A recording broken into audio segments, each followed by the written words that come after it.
Always on time, this crew. Never late. Never out of sorts. And Always never perfect. not excited about a race at Watkins Glen. Welcome, everybody. Sorry for the little delay. StreamYard, which is the streaming platform we use, was giving us a little bit of grief. Luckily, we still got 3 hours until the green flag drops at Watkins Glen for the second road course of the year. 2 decent road course races. A really great finish yesterday. Connor Zilich ultimately getting done, but it wasn't as straightforward as maybe we had thought it would be, Taco. Yeah, it was a good one. Oh my God, the finish. Like, Jesus Christ. Last corner. Would have been interesting to see how that would have played out if SVG had kept his front fender on. Obviously, a little bit of pit road, but that's what's so frustrating, or can be so frustrating about pit road or road course racing. You know, a minor pit road incident kind of takes SVG out of contention, and then you've got a situation where Jesse Love and Austin Hill on the same strategy, both need to save the same amount of fuel. They both are running outside of the top 5 all day. They try a weird strategy. Jesse Love makes it work. He finishes second, hits the optimal. Austin Hill on the same strategy, and in theory, a better road course driver, doesn't work. He falls outside of the top 10 in the last corner and is nowhere near the optimal. It's just it can be very unpredictable, these road course races. Yeah, with a limited number of laps, pit flipping or stage flipping has become the norm here, and it determines a lot, always shakes up the field. And the alternative is no stages, and we saw a no stage race here, and that may have been the most boring race of all time. So was that here or was that at Coda? I think it was here a few years ago. I'm still team no stages, but alas, it was a point. Tyler Reddick led just about every lap of that race, didn't he? Mm-hmm. I remember correctly. We'll get into it here. Probably going to be a shorter show today. They've all been a little shorter this week. Road courses just tend to go by a little quicker. We'll get into pit road, but there's not a whole lot to talk about when it comes to pit road because so many of the pit stops happen during green flags. And even yesterday, we saw Brent Cruz had like a 21-second pit stop and still was able to maintain the lead. Or maybe that was in the truck series. A lot of green flag pit stops, so not as punishing on pit road. We did see a little bit of chaos on pit road at the end of a stage towards the end of yesterday's race with Zilich and SVG, but that was more Connor Zilich's fault than anything. He just didn't get out to the wall for some reason. But we could look at pit rankings, and we probably will here, but you can almost throw these out of the window. Is worth noting, by my metric, a new best pit crew on pit road, Chase Elliott, has overtaken Christopher Bell's after a pretty electric Texas performance. They had an average stop of 9 seconds, pretty flat. That's crazy. That's crazy times. But you pit with your passenger side door to the wall on a road course or on most road courses versus normally your driver's side is to the wall. So it's a completely different footwork. It's a completely different rhythm to the pit stop. Not sure how reliable these rankings are, but like I said, luckily, the rankings won't matter too much. What we will take a look at is the pit stalls. Obviously, SVG has the best pit stall. All the contenders, obviously, are going to start up front. They're all going to have good pit stalls. Anybody that qualified in the back probably isn't in super contention to win anyway. I would say the one that does concern me a little bit is Ty Gibbs. We do expect him to have a pretty good run today. He's got a clean entry in, but he will have to come around Josh Berry on the way out because Josh Berry will almost certainly be running behind Ty Gibbs. So if there is a caution pit stop or pit stops under caution, this is a bit of a concern. I guess the 71 having to come around the 47 could be a concern, but I think these are 2 experienced enough drivers not to have a big issue here. Everybody else looks pretty okay. I think everybody else we expect to be in contention has a pretty clean pit stop or a pit stall here. Yeah, luckily for Ty Gibbs there is he's with Josh Berry, who might actually be the worst road course driver in the whole field. So who knows? Yeah, he might get lucky, but it's rare we see. It depends how the strategy plays out and where the cautions fall, but it would be rare we see very many pit stops under caution. It was kind of a bespoke thing yesterday in the O'Reilly series that saw Zilich and SVG both have to pit at the end of the stage there. A little unusual. Yeah, we just had we had one debris caution here last year, and that was it. Carnage should be on the lower side. Can get some big wrecks here occasionally, but I think we've had one overtime finish in the last 10 races here. It really is pretty chill. Yeah. If there is a concern on pit road, it is here. Shane Van Gisbergen's pit crew ranks 26th. That's only about 0.7 off of what Chase Elliott's doing. And at Watkins Glen, where it's not so tight like it will be at Texas, everybody pitting at the same time, you've got to win by milliseconds. Probably not a big deal, but at least worth flagging. But again, if SVG has a 10-second lead on the field, me and Taco can pit that car and he'd still come out in front. So not a huge concern as long as he's as fast as we think he is. Yeah, as long as it's like the thing at the Hall of Fame, the little fake pit crew thing. Yeah.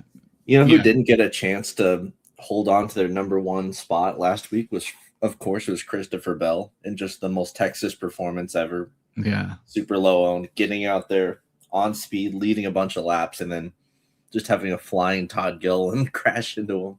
Probably would have won that race or come very close, because Chase Elliott really ended up winning that race on pit road, and we know how good Christopher Bell's crew is on pit road too. So it would have been very, very close.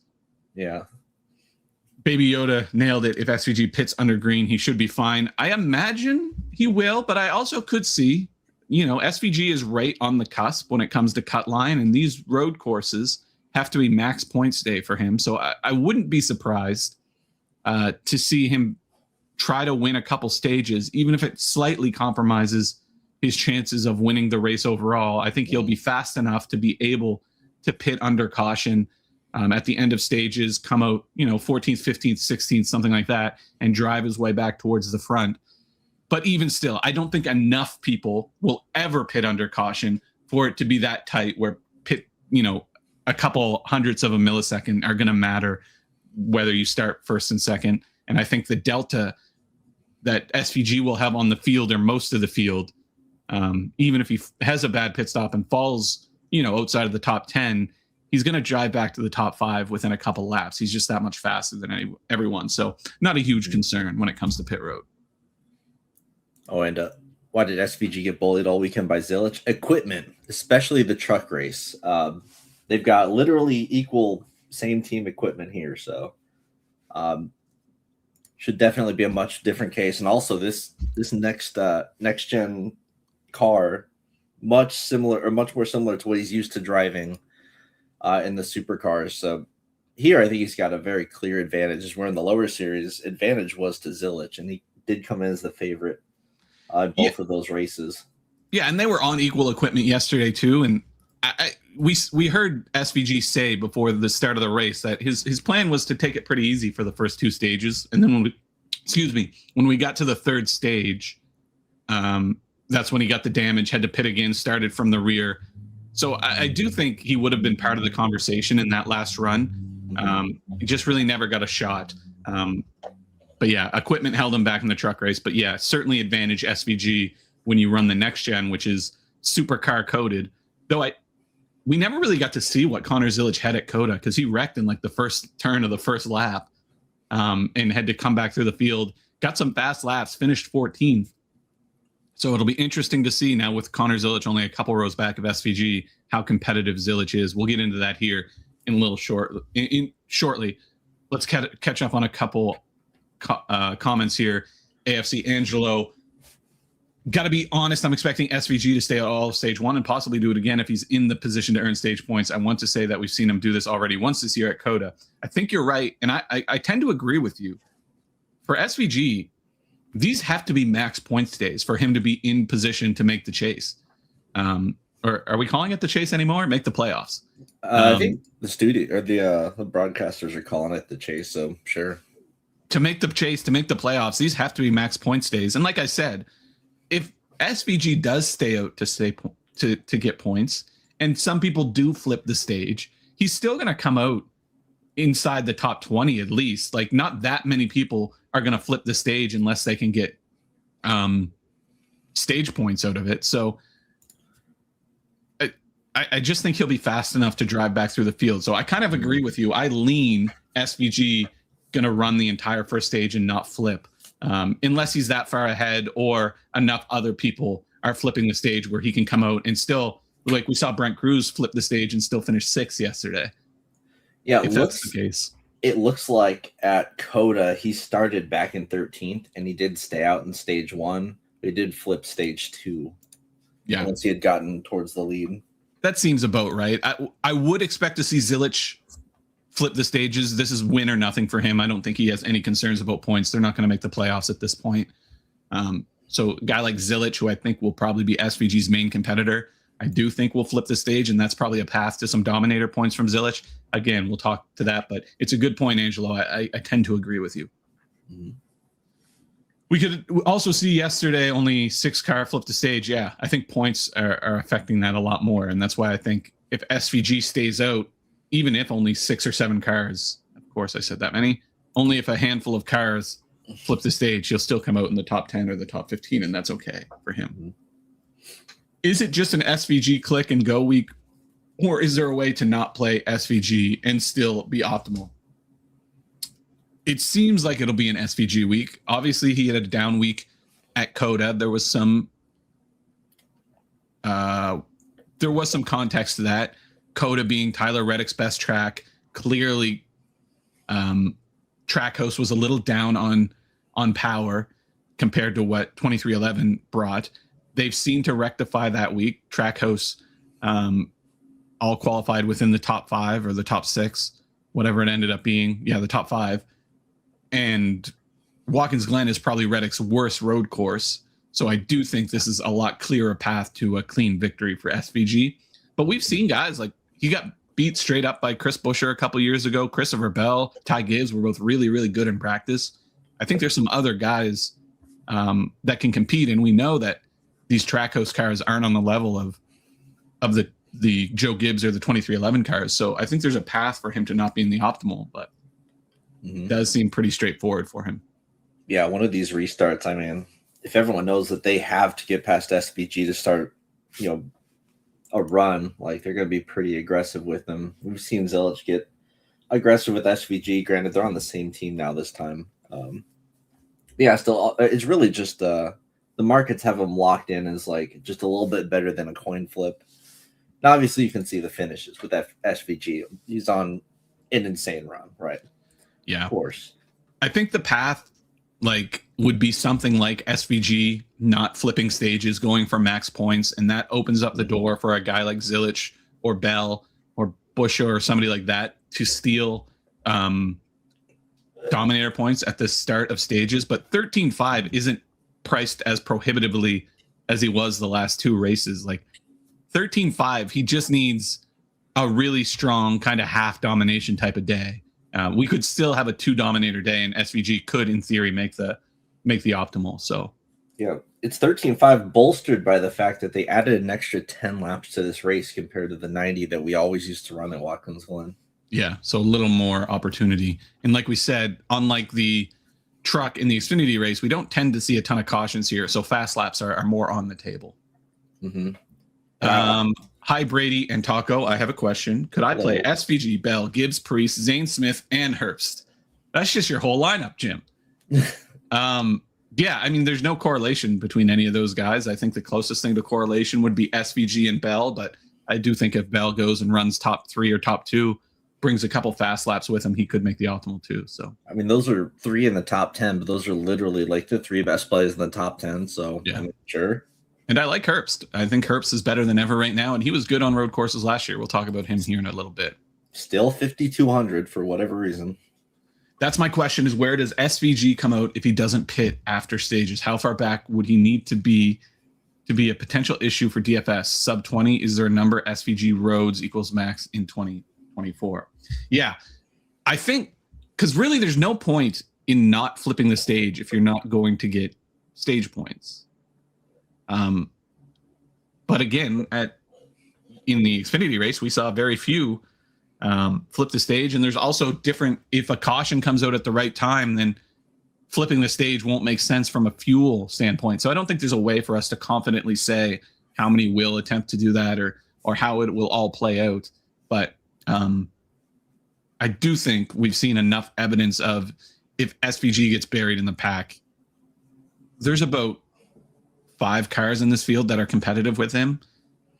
So he'll cut through it pretty quick. And his ability to set up and make passes is unlike anything we've ever seen in this series. So I wouldn't worry too much about it.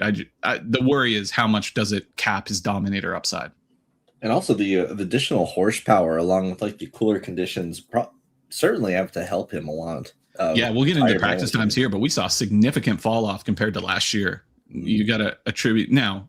Very, very cold today. That'll help with tire wear. The track should have rubbered in a little over the course of time with another race on it. But yeah, significant tire wear is going to be advantage SVG too. Mm-hmm. I'm skeptical on SVG lock button only because of price. If he stays out and has to lose out on lead laps, real chance to not pay off his price. Exactly. I agree. Do you think Zilich has figured out this car yet? Yes, I do think. And we can go over to fast lap. And if we go to, let's look at COTA, Circuit of the Americas, and look at Connor Zilich. He had 6 fast laps. He started 25th, drove up to like the top 15, got spun, and then drove back up to the top 14th and got 6 fast laps on the way. Very difficult to do. I do think he'll be I think this will be the most competitive we've ever seen Connor Zilich. Whether that's enough to compete with SVG, Christopher Bell, Chris Buescher, Ty Gibbs, even William Byron, TBD. But I do think this is the most competitive Connor Zilich we'll have ever seen. It's just a matter to what scale. Yeah, it's like it's almost like this is still like we're still just waiting on this true debut from Connor Zilich that we've just kind of been robbed of because he's had just unclean races every single time that he's touched the road courses in the next gen cup or cup car. And that's been kind of the case across all series for Connor Zilich. It's either been catastrophic failure or a win, an easy win.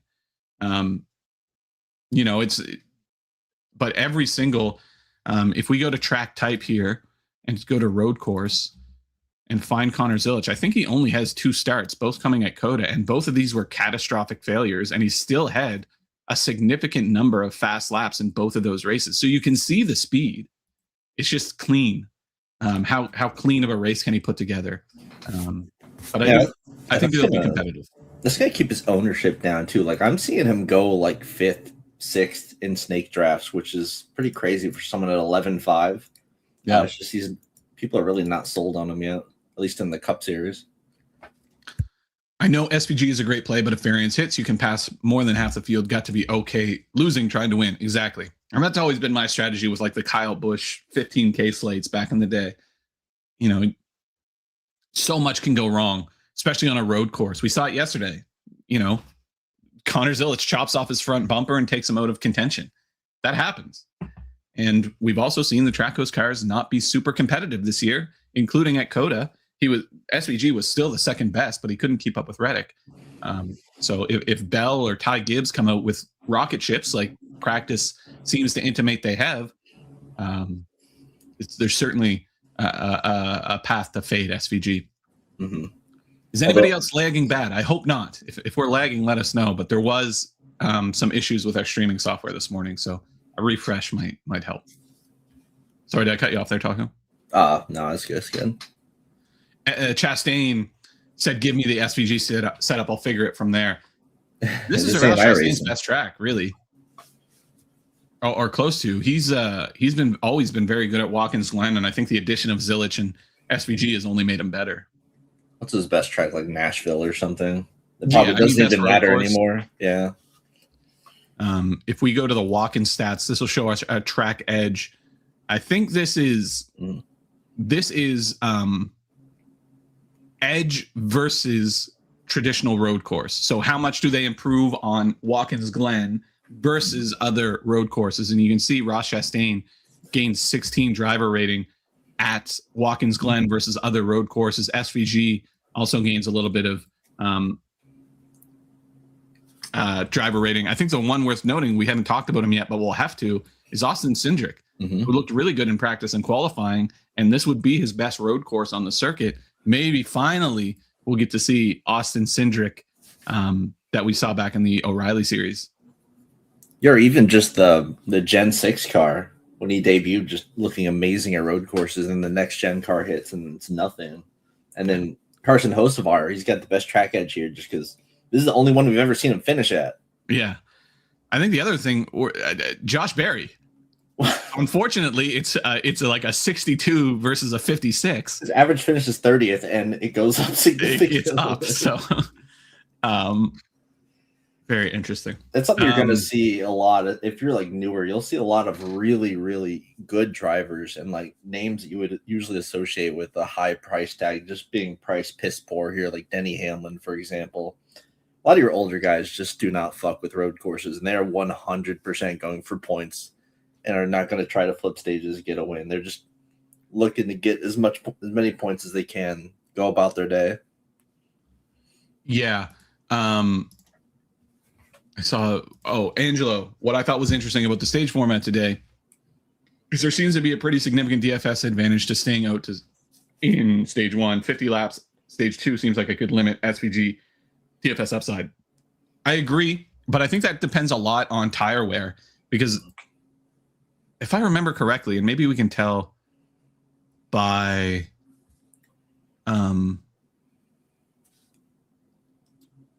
this, but the fuel window should be about 40 laps or like 37 laps. Pockrass would have tweeted it if anybody saw that tweet this morning, but I think it's 34 to 37 laps.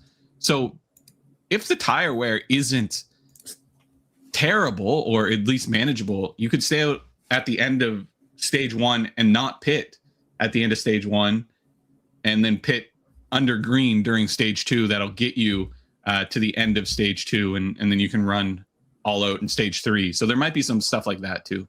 I have it noted as 35 laps for the fuel window here. Yeah, I think that's about right. So you could, in theory, run 35 laps to get you, 15 laps into stage 2, pit halfway through stage 2, and that'll get you all the way to the end to flip stage 2 and not have to pit again in stage 3. All depends on tire wear, and we did see significant tire wear yesterday, so there might be some strategy. And that's what's going to mix the field up more than SVG being slow or getting past or whatever.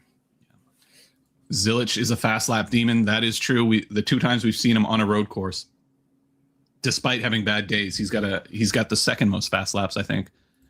Chastain did well the last 2 days. Watkins Glen always very good for Chastain.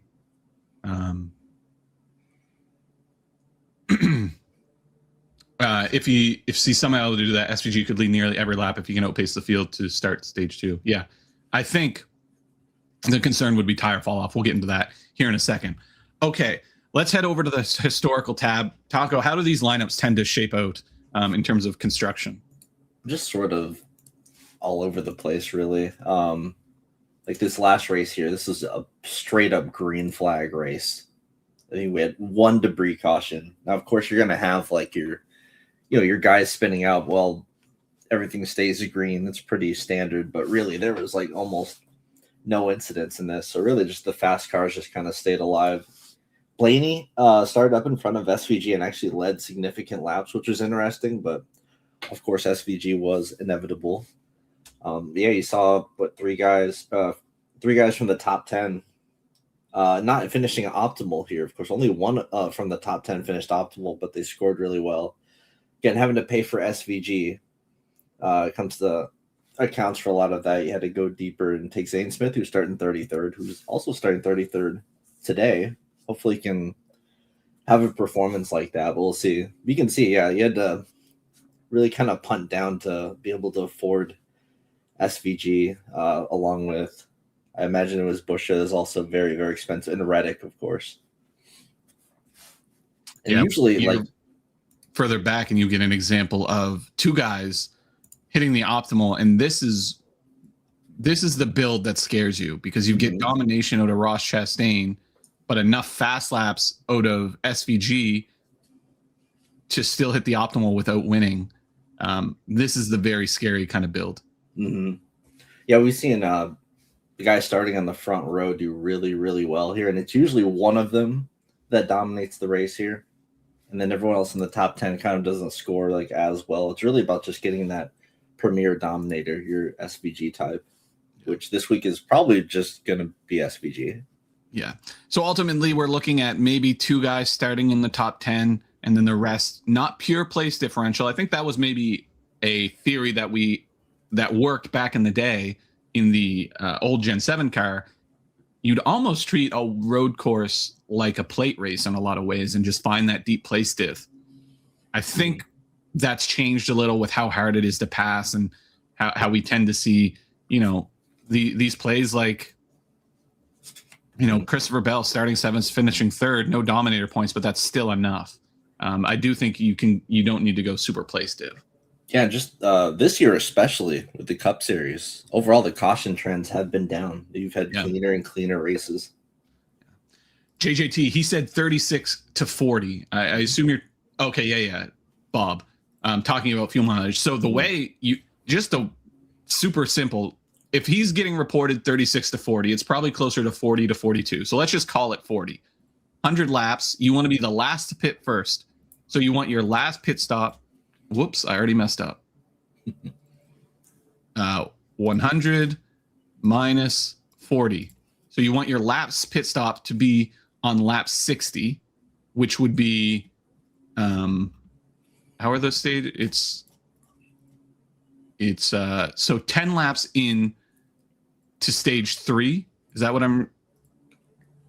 Oh, it's 20, 30, and then 50. I see. 20, 30, 50. So you want your last pit stop to be 10 laps into stage 3. You want your first pit stop to be about at the end of stage 1. So really, you might see most people stay out and just pit at the end of stage 1, or go a couple laps into stage 1, and then pit to get yourself a couple extra laps for tire wear. But really, you want to be the first car to pit last, and that window opens up at or about lap 60.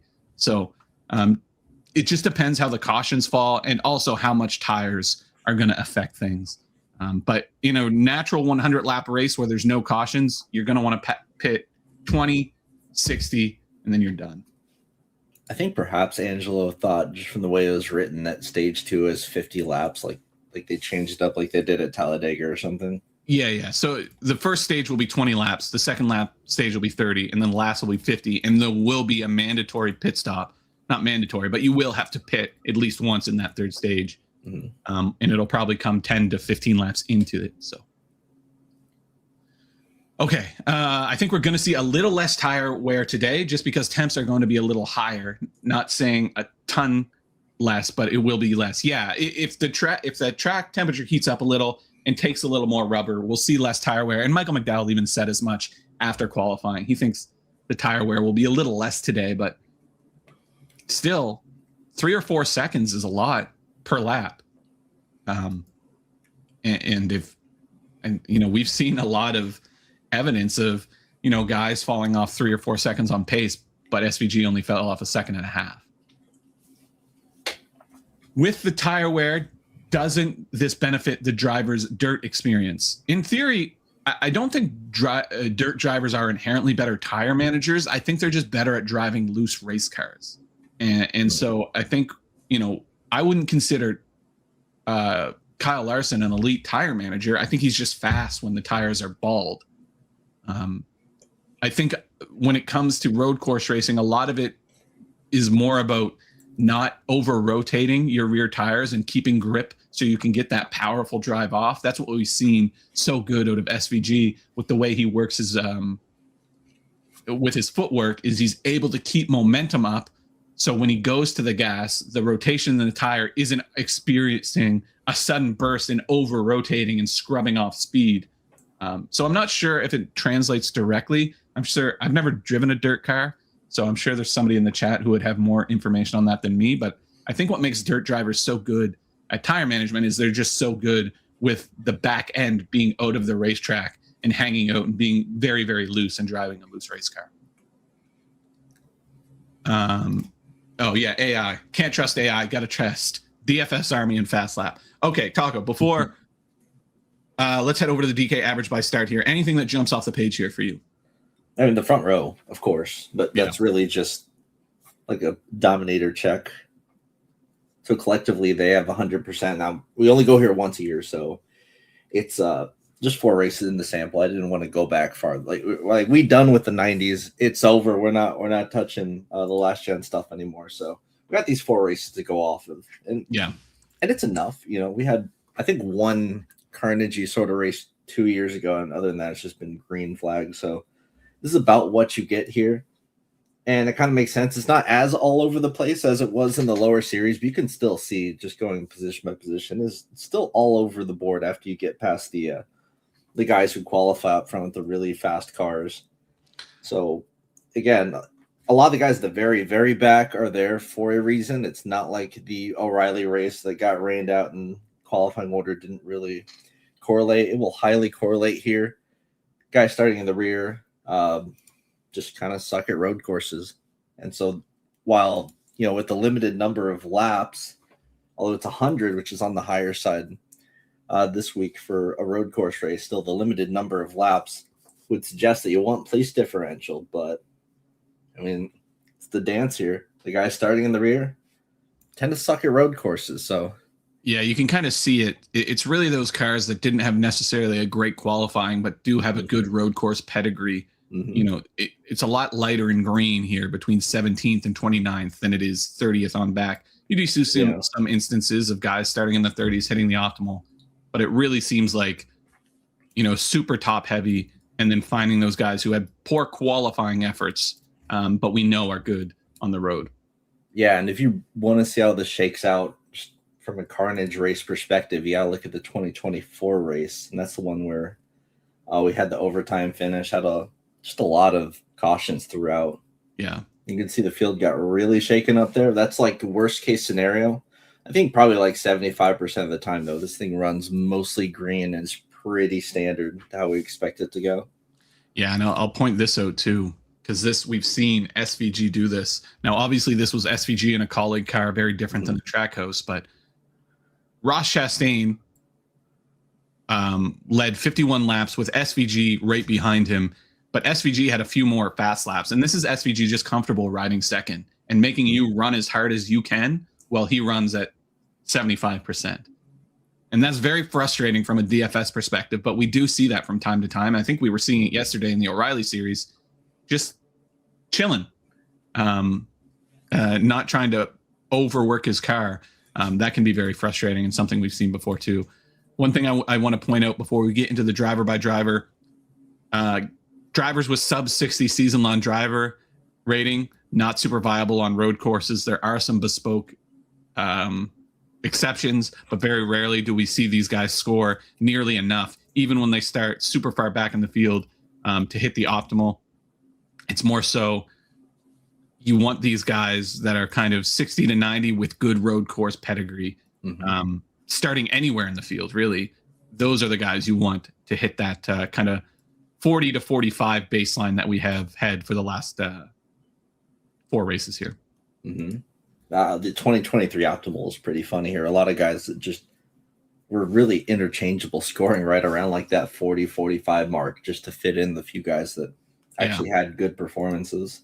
And we saw that yesterday in the O'Reilly series too. There was like 7 or 8 different lineups that all scored within 4 or 5 points. So it can get really, really tricky. And then, sorry, go ahead. No, I was just going to say on FanDuel, the margins are also like super slim. Like if you're playing both sides, we are fading SVG on FanDuel just because of how scoring is and how equal scoring is across the board. So it's hard for someone to be astronomically better than the rest of the field. Also, no fast laps given, which hurts his case. Yeah. A-tier driver, Blaney or Bell. C-tier driver, Hocevar or McDowell. Fantrax app. I'm not sure what Fantrax is. Do you know what that is? I don't know what the scoring is. I think I've vaguely heard of it. I don't know what the scoring is. That would matter a lot, but I feel like it's just Bell McDowell. Yeah, let's let it rip on the head-to-head tool over on Fast Lap. We'll do. We'll start with Blaney versus Bell. This will run 10,000 simulations, just these guys head to head at this track in these conditions, and it'll give you a little idea. So in that situation, it prefers Blaney, but this is considering DraftKings scoring, and it uses DraftKings scoring as its basis to make some of these decisions. I would lean Christopher Bell in this situation. You can see the head-to-head on road courses. Christopher Bell's won 13 of 18 times, though depending on where Blaney is starting. Yeah, I just don't know what the scoring is for Fantrax, but my gut instinct is with you when it comes to Bell would be the answer there from a DFS perspective. Maybe Blaney's a bit of a better play, but it depends on the scoring. No, I don't even think he's a better play in fantasy. They're both starting like right there in the lower half of the top 10. But I mean, Bell has just been locked in the top 5, is where Blaney's not even really a road course guy. Just has some inflated stats here from starting on the pole last year. Yeah, and prefers McDowell, and that makes more sense. But again, depends on how your scoring is. But I think we both had the same gut feeling of Bell McDowell. All right, Hocevar, I mean, if he could finish one of these races, cool. The problem with him is that he wrecks a lot here, and it is his fault, 100%. It's not like Bell last week where just get ran into. Like, no, bro, he fucks up a lot. Where does Cindric need to finish to be optimal? It's a great question. We'll get into Cindric here in a little bit. So he needs to score around 45 minimum. 7th was your guess. That's probably pretty close. Probably closer to the top 5 with a couple laps led or fast laps on the way. You're on FanDuel. Oh, my fault. Yeah. Let's try this again then.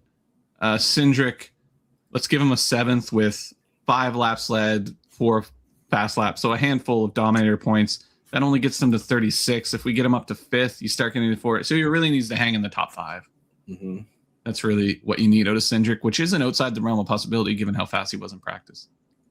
I'm locking him. Priest, his price plus starting position makes me think he has the best probability of having top 3 points per dollar today. We'll talk about Priest here in a second. After starting in dirt and then running asphalt, it seems the advantage with fall off is more so the ability to adapt to balance changes faster than anyone, especially tires that have a switch. There you go. From Tristan Stevenson, who is ripping and winning races up in the Northeast and crushing DFS contests. Okay, let's get into it then. Driver by driver, we'll go through each driver in the field. At the end of that, we'll do a quick race sim with the Fast Lap Simulator. We'll head over to the optimizer and do some lineups, and then we'll do some win picks, and you guys will make some picks as well. Do you want to go by salary or starting position you're talking about? Well, hold on. Revert the Cindric projection real fast. It looks like he's the play of the slate here. It really is. I mean, it should be Priest realistically, but yeah, we can just go salary top to bottom will work perfectly fine here because I mean, obviously we have to start with SVG. Yeah, SVG starts P1. This is the 4th or 5th time he started on the pole on a road courses. He's won 4 of those races. Let me check those stats real quick. I looked it up last night and now I forget it. So let's go to Fast Lap. We'll go to type, road course, SVG. Yeah, 1, 2. Oh, sorry, those are wins. 1, 2, 3, 4. 1, 2, 3, 4. 4 times he's sat on the pole. 3 of those times he's won. The other was at the Roval in a college car. Equipment. Yeah. Every time he started on the pole in a Trackhouse car, he's won the race and dominated it. Every time he started on the front row, really, he's won the race and dominated it. He will be far and away the fastest here today. I suspect we did see Tyler Reddick be much faster than him at Coda. I think the gap has closed, and Tyler Reddick isn't nearly as good at Watkins Glen as he is at Coda. I think SVG's real competition comes in the form of Zilich, Bell, Busher, Gibbs, maybe Byron as well. But really, if we're talking about high tire wear, tire management, it really just comes down to SVG and SVG only here. We've talked about different ways where he could lose this race through strategy and all that stuff. That stuff's very difficult to predict, but all things equal, SVG should win this race going away. I mean, just look at his average green flag stats here. He's just in his own zip code compared to the rest of the field. And I mean, some may call this the SVG Invitational, these road courses. And yeah, I mean, it's interesting to see Zilich starting to like preemptively get priced up with him, but I mean, he's clearly just the guy on this slate. I think he's been locked in at like, minus 110, minus 115 everywhere. Yeah, Maybe even getting better as it's getting juiced up at this point. But you're not going to see a favorite this favorited all year long. I think this will probably be the top spot for SVG. Yeah, if you watched qualifying yesterday, it was almost unbelievable how much faster he was than everybody else in the bus stop. Mm-hmm. Literally gained two or three tenths over and over again. So you would see cars make it to the bus stop up on time on the head-to-head and then just get crushed. He's just so much better. Now, it's a little difference in qualifying. You want the front of the car to be locked in. In the race, you're going to have to take care of the rears more than the front. But I still expect SVG to have a significant advantage. If we go over to the practice analyzer, fast lap and hit practice, we use best 2 laps. You can use best 3 laps. They did enough qualifying or enough laps in practice to make that work. SVG ran a ton of laps. You can see the fall off here. So lap 7, he was on a 72.5. By lap 20, you're on a 75.5. That's 3 seconds of fall off in about 13 laps for a guy who's very, very good at managing equipment. So that's very significant. But you compare that to Austin Cindric, who probably, all right, let's just compare it to Ty Gibbs, who we know is good at Watkins Glen and was very fast in practice. He was all over the place, didn't have nearly this consistency. You go in Chris Buescher, by lap 15, he's about half a second off of what SVG's running. Even Austin Cindric, who kind of broke out and was maybe faster on the short run, by the time we get to lap 16 and lap 19 in this run, he's even 2 or 3 tenths off the pace. So significant tire wear, which is obviously advantage SVG. Yeah, and then track position, of course, also advantage SVG. So he's kind of winning on both sides here. Yeah.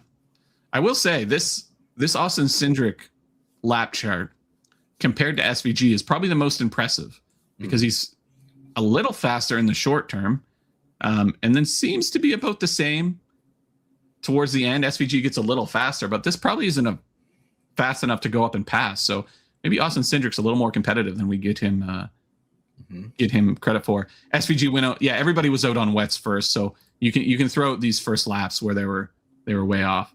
If you want, you can just scrub those first laps off and just get this look at the dry tires. But very interesting. Connor Zilich will start 5th.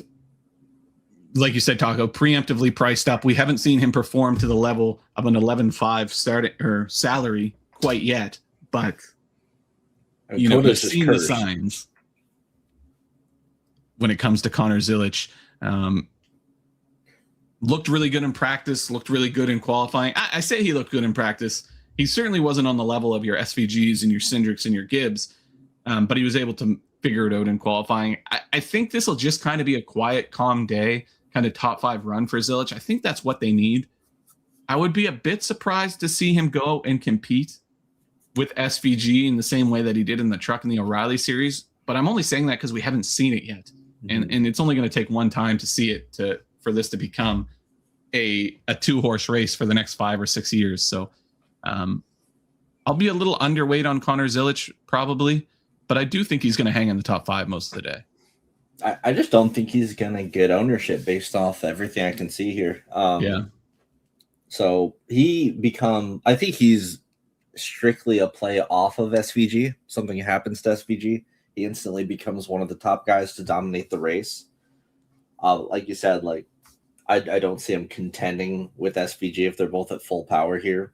Yeah. It's just the lower series kind of advantage Connor here, but this series certainly advantage SVG. It's not even close. Yeah. If you look at their my Siri keeps going off. If you look at their lap times, Zilich versus SVG, it's not even really close, but I don't know how much stock you can put into this. You don't know what Zilich was doing. You don't know what he was trying. You don't know, his 16 laps might have been when the track was much wetter. There's a lot of context to this practice session that isn't built into this analyzer, but just on paper, it doesn't appear that Zilich has the speed to keep up with the top front runners. But again, we're going to see it once, and that's just going to be, I don't think there's any question that long-term Zilich is going to be competitive with SVG. It's just how soon. Yeah. And this seems like it might be a little too soon. Yeah, the pricing is just a bit premature. Get him to 11.5, like maybe something like 9 or 10 would have been more appropriate at this point of his career. But still, it's a wait and see kind of thing. Yeah, I would not play him together in a lineup ever. No, it would seem unlikely that they both hit the optimal. Tyler Reddick will start 15th, probably get a little more ownership than he ought to. We know how good Reddick is on road courses, but that has not translated to Watkins Glen. He has not finished inside the top 5 or led any laps here, as far as I remember. We can go take a look. Let's sort by Watkins Glen and go to Tyler Reddick. You got to do some scrolling.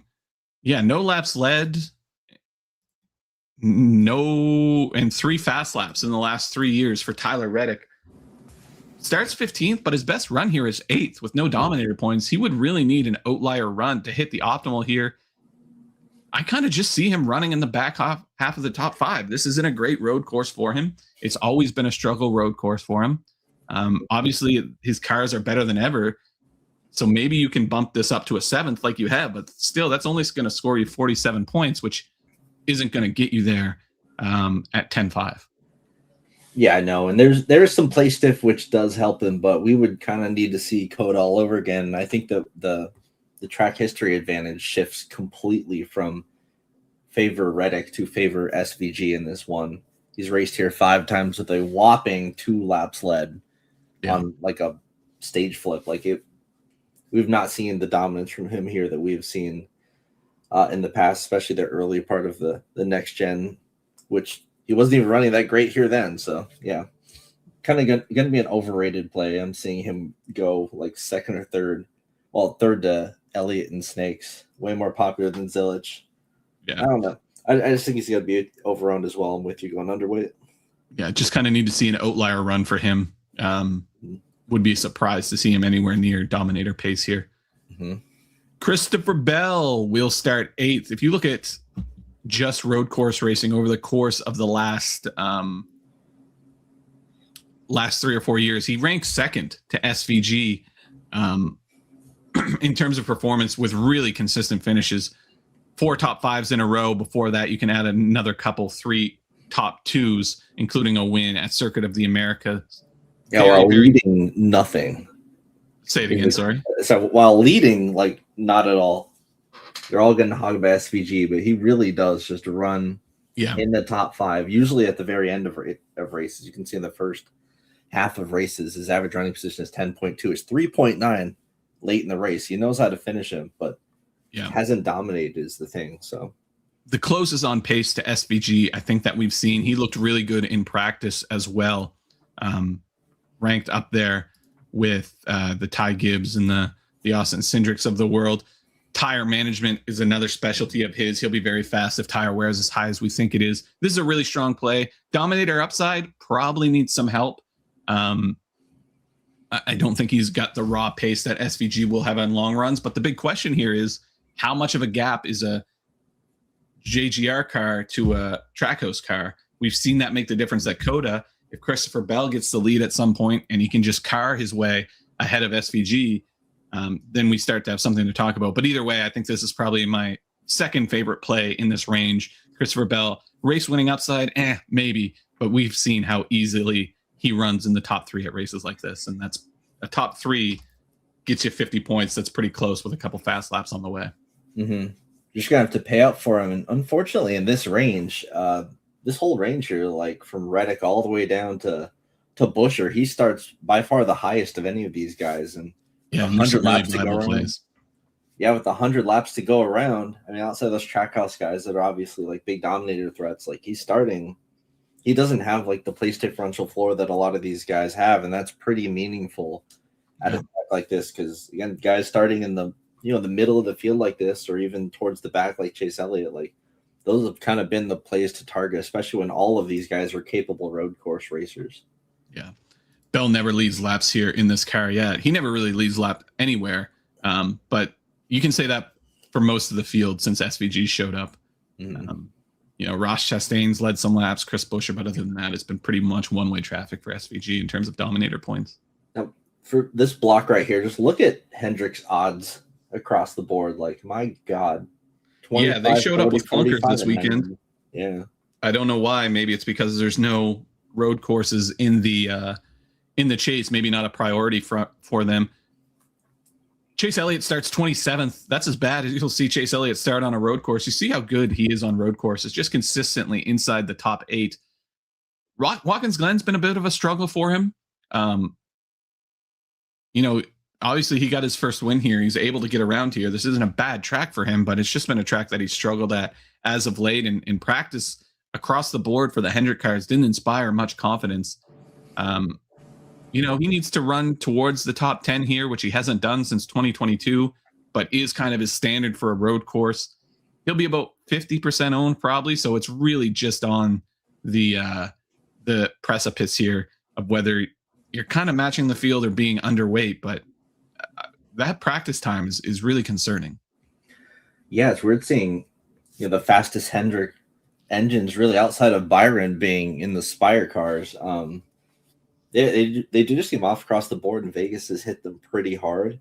Yeah. Starting 27th, I still think Chase Elliott's going to be chalk. There are enough cheap plays that make SVG Elliott lines work, and I think SVG plus 5 play stiff is going to be very, very, very popular, even outside of cash.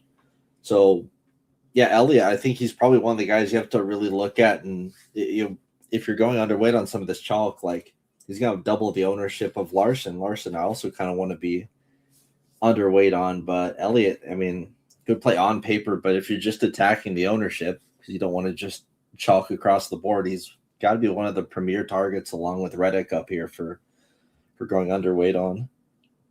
Yeah.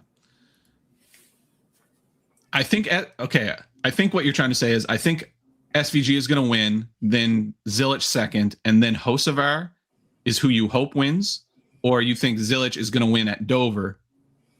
One of those two, but SVG and Zilich seems like the what's that called in horse racing when you pick the top two? It's not the trifecta, whatever it is. Somebody in chat will know. The dufecta, something like that. I think the top two is the sports book would tell you SVG, Connor, Zilich is their running order. I think it's dufecta, something like that.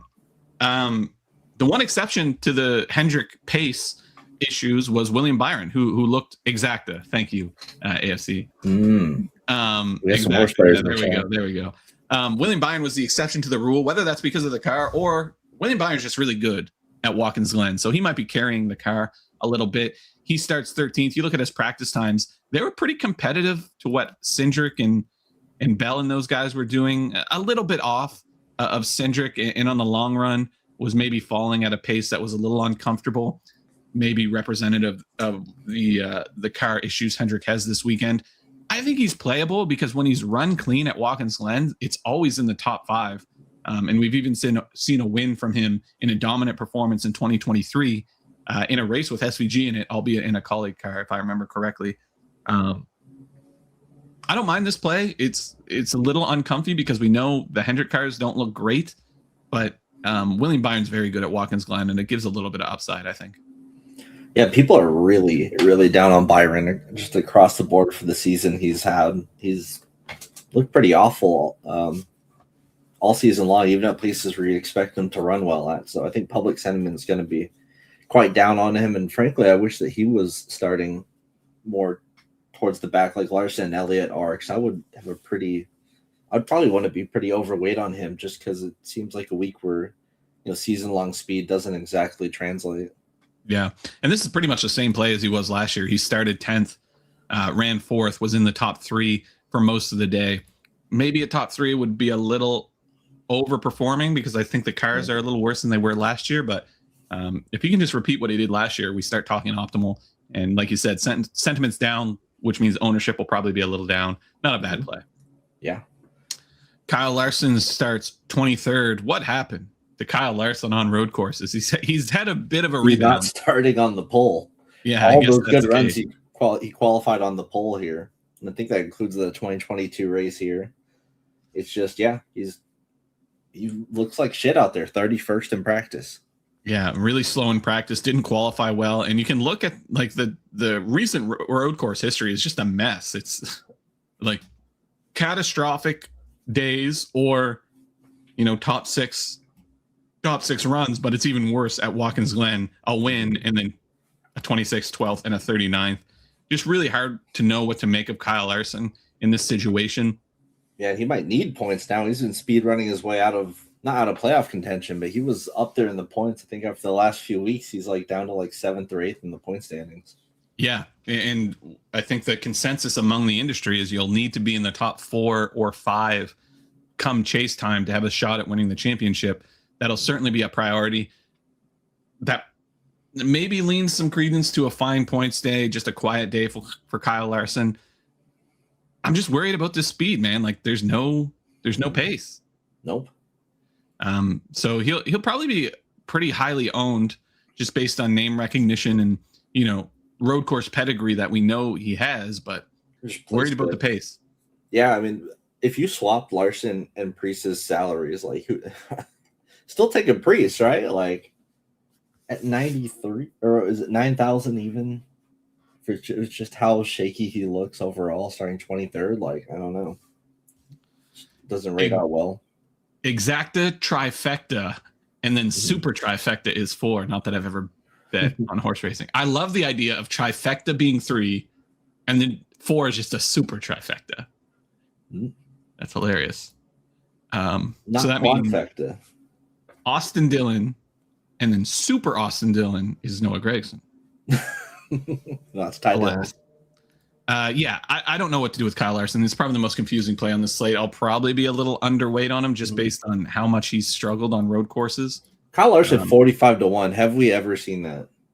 Yeah, that's crazy. I mean, that's the longest odds. Oh, isn't it? It's superfecta. That makes more sense. I still like super trifecta though. I think I prefer super trifecta.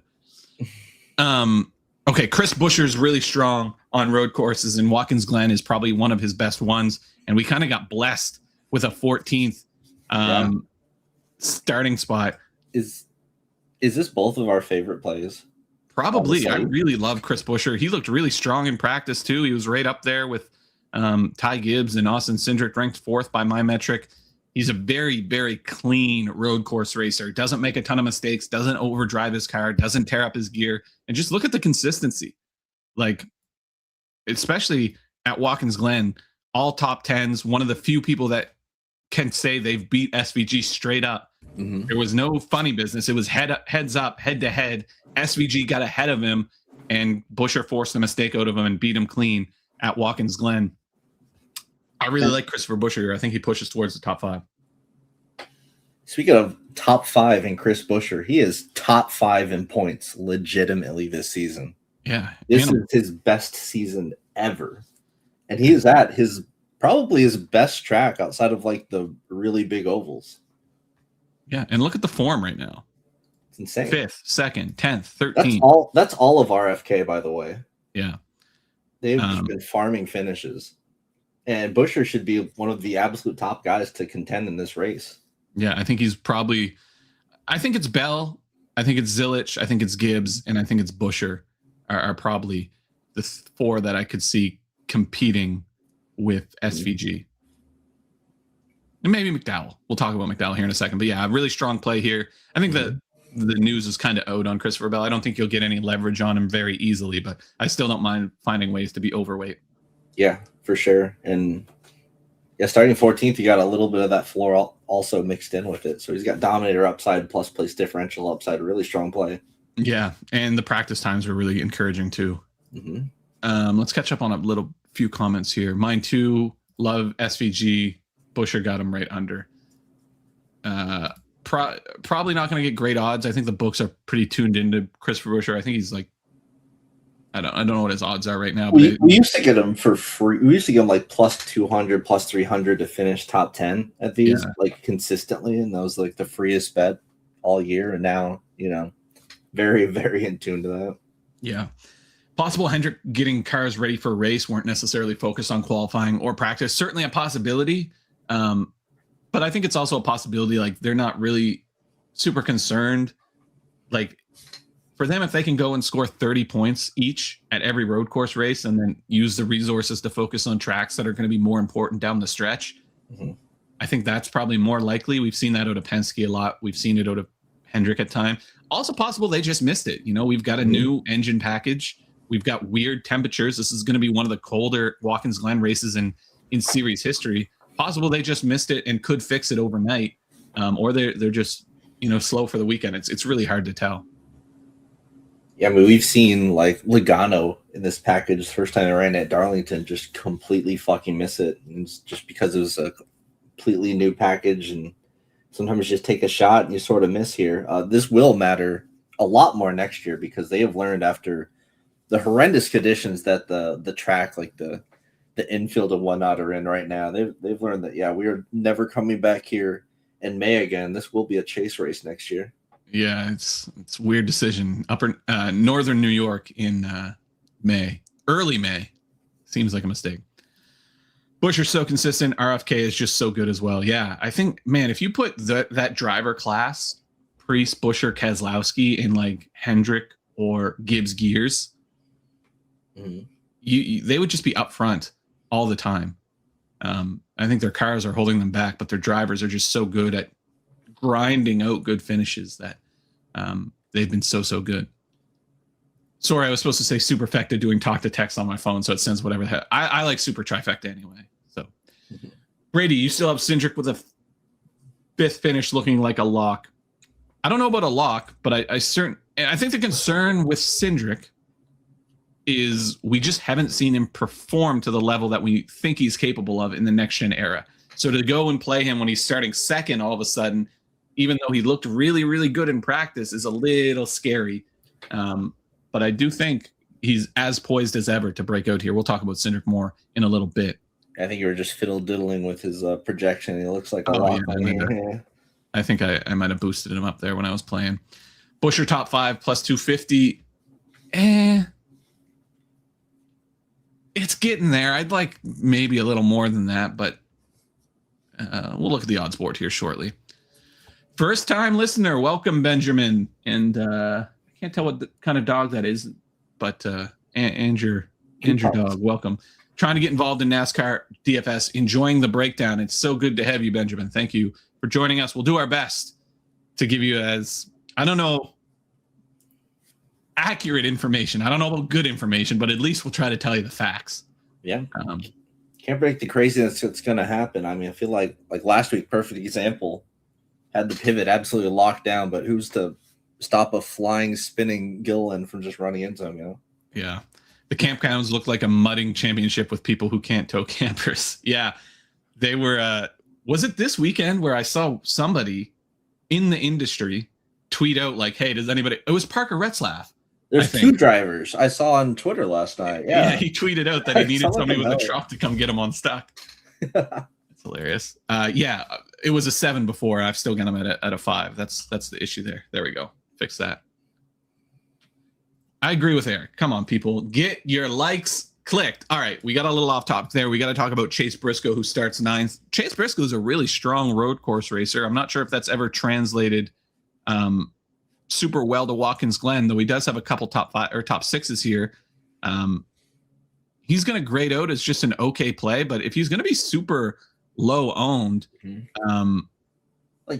he's good at the road courses. He's just horrific at finishing them. He loves tire barriers. Like the new tire barriers they put up, like he's probably going to be the guy that runs into them. That's just what he does. But like, he is a good road course racer. He's just absolutely fucking cursed.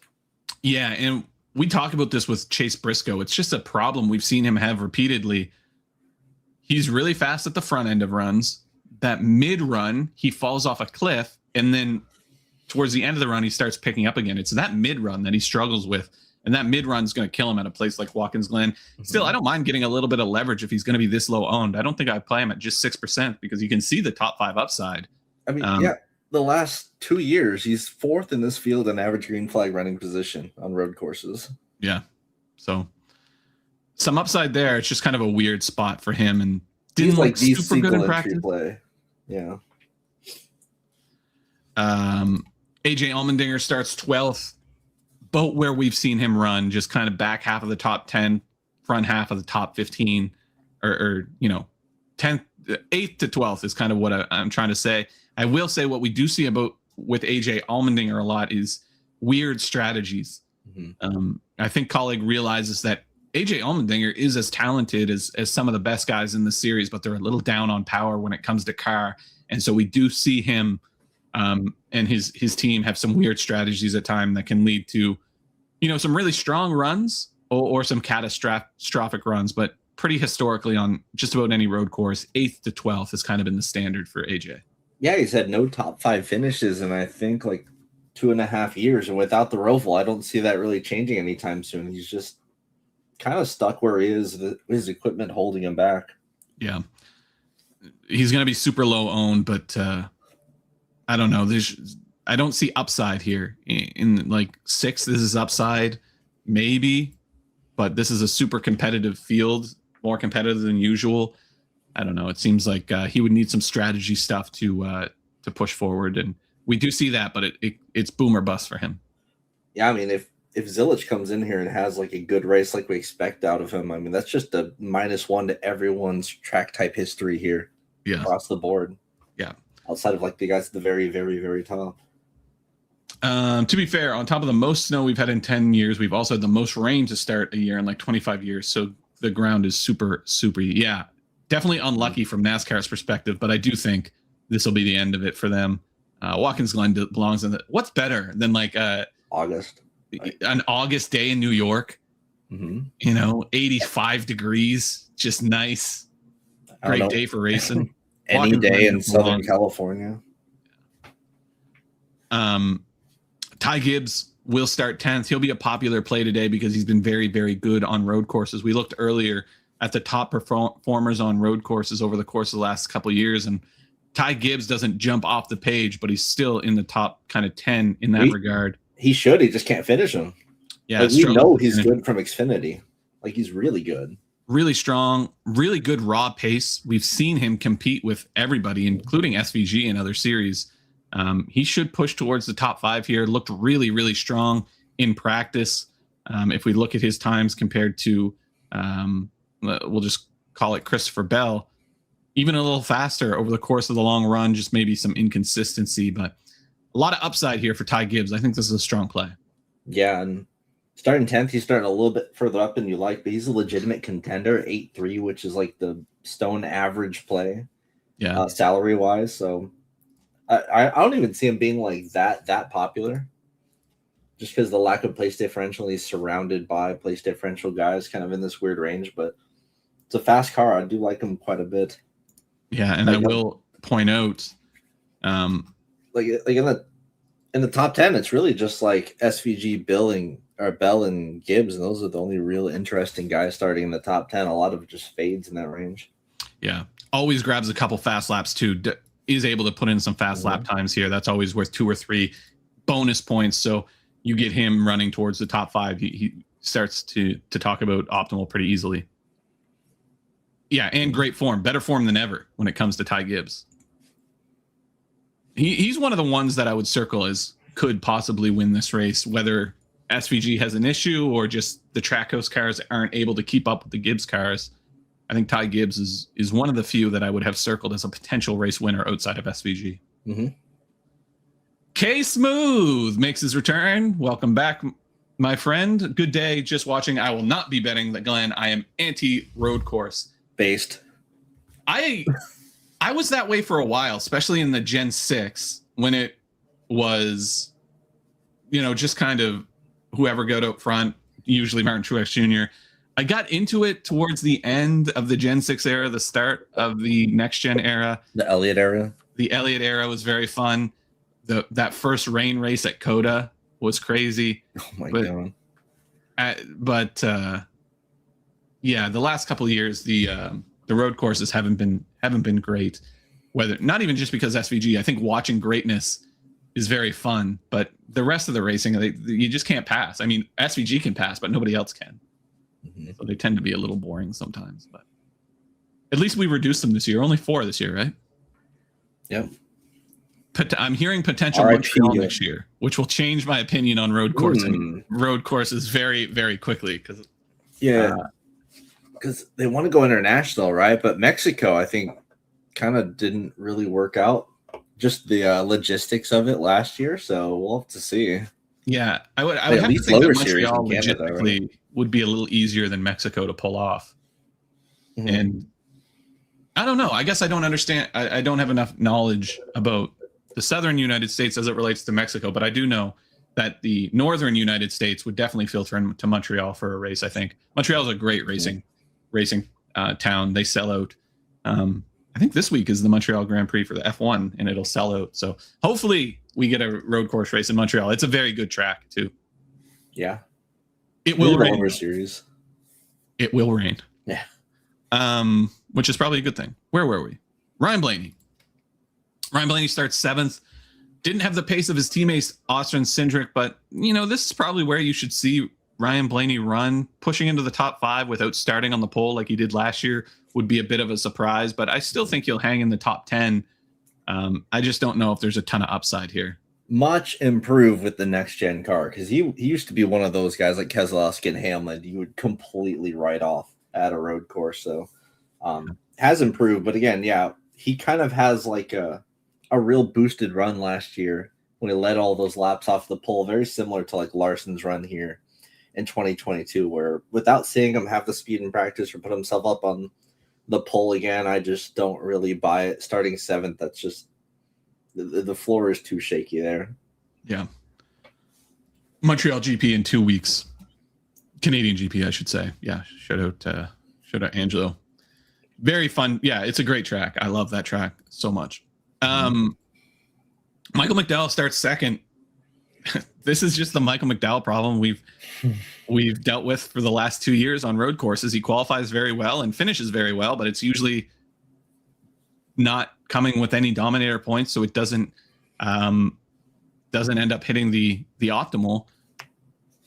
I would say he's probably as close to SVG when it comes to ability to manage a road course race, but he's down on equipment, though Spire is better than ever. And we've seen how many examples of him not being able to keep up with SVG, and in the longer run, the Bells, the Gibbs, and the Byrons of the world, and he just finishes top 5, but it's not enough from a DFS perspective. Yeah, and a lot of his older road course stats are kind of inflated by the Indy GP, where he was really, really, really good at. Still getting the top 5s and stuff, yeah, but overall, I think Michael McDowell has been like the 3rd guy out at Spire, just speed-wise across the board. He's not been putting up the numbers that his teammates have, so just a really awkward spot. I mean, starting 2nd to SVG here sucks, no matter who you are. Like, anyone starting 2nd here is going to, just have the unfortunate reality that they're probably going backwards in this race. And at 8K, it's not like he's priced up super low to where he could go backwards a bit and be all right. It's just, I don't know, just priced up enough to where it's just super awkward for him. Yeah, I will say, I do think we will see him push really hard at the start of the race, and we have seen examples of SVG letting guys like that go. So there might be a path to some dominator points off the bat, but long term, I worry about his ability to keep up. No top 10. We'll get into betting odds. I haven't even looked at the top 10 board yet. That's just DK. I always put DK up there for the. I just have the DK odds for the DK slate, but they did not offer top 10s all morning. I see what you're saying. Let me check and see if I have any. Yeah, they just didn't offer any. Yeah, and we'll check. They still don't have any up. So yeah, okay. We'll check on some different books here in a bit. Mm-hmm. I just don't think NASCAR trucks and cars are good for road or dirt courses. Bristol Dirt was good for ratings and watching as fans, but as far as betting, I'm good. I agree with you. I think there's so much variance in NASCAR in general, and then when you add left turns and dirt on the track, the variance becomes even more more evident. I'm kind of with you. I think they had it right with just Sonoma and Watkins Glen have been running here since the 80s, and it really hasn't been much of an issue for people. Almost like a pleasant change of pace, but with them trying to tap into the F1 market, obviously, when they were pushing to like 5-6 road course races a year, that obviously was too much. But I wouldn't mind if it was just back to the standards with maybe like a one-off each year, like an international race or something would be fun, or like what they're doing at the naval base this year. Yeah, I think I like it this year where it's Watkins Glen and Coda, and Sonoma. I think those three can stay. And then if they do have an opportunity like Mexico or like Montreal or like San Diego or Chicago street course, then that can be a fourth. But if there's not something cool, I don't see an issue to push much past that. Mm-hmm. All right, let's gush over the Chase Elliott we have at home, aka Alex Bowman. Blaney has a fill-in pit crew crew chief according to Pockrass. Jonathan Hassler, I don't think he was in any trouble. Must be a personal issue thing. Not sure. I will say these races are managed on Slack. Crew chiefs are just sitting on the top of the pit box, communicating with wherever their headquarters is, who is doing all the strategy and adjustments through some combination of systems and AI. So whoever they put on the top of the pit box, I wouldn't be too worried about it. Ultimately, that's the final decision maker, but a lot of the decisions come from home base anywhere. So what you're telling me is Catherine Legg is still in play. I can't wait to talk about Catherine Legg because listen, we'll get there. Shout out Jonathan Hassler. Okay, yeah. Only thing they're going to be deciding is when to pit, and even that is probably AI'd and system out. Like I said, you see it all the time. These guys are just in chat or like Slack chats or Teams chats or whatever. They have very robust systems back at their headquarters. So, we have Chase Elliott at home, and it's Alex Bowman, who is on a career best run right now. Just besides when he won 2 or 3 races in a row randomly a couple years ago. Yeah, 2021, he went nuclear. But he's in really great form right now. Watkins Glen hasn't been a great road course for him, but in theory, this is a really strong play. Bowman's a very capable road course driver. Maybe a slight concern. Again, we don't want to play doctor here, but Coda was the last time he had those vertigo symptoms. This is the first time back on a road course. Not fair for us to sit here and speculate whether those are going to be an issue again, but it is worth noting at least. But in theory, this is a fine play. Starts 28, top 20 upside, top 10 upside, really. Price down below 8,000. I don't mind this play. He was top 20 in practice. I hope you guys grabbed him on FanDuel when he opened up at 300 to 1. Just like Larson and Elliott, his really bad track history here, specifically in the next gen era. But I mean, Byron has one of the best, so it's not exactly a Hendrick thing. I think it's just something that people are going to see and go, okay, Hendrick just sucks balls here. We're not playing any of these guys. But I mean, starting this far back, you pretty much have to. He is, as you can see, outside of a wreck at Coda, he's a top 20 lock over the last 2 years. He has top 20s in every single race. What does his average running position look like in those races? Let's take a look. The Bowman. So last year, average running position inside the top 15, about 15th in 2024 and 20th in 2023. So underperforming even a little. So maybe closer to a top 15 upside. You've got him pegged here for a 16th. We give him 15th. We get to 40 points. Not outside the realm of possibility. Obviously, some other concerns when it comes to Bowman, but this is a borderline optimal play just by kind of running an average race for him. Yeah. Like he doesn't need to do too much here.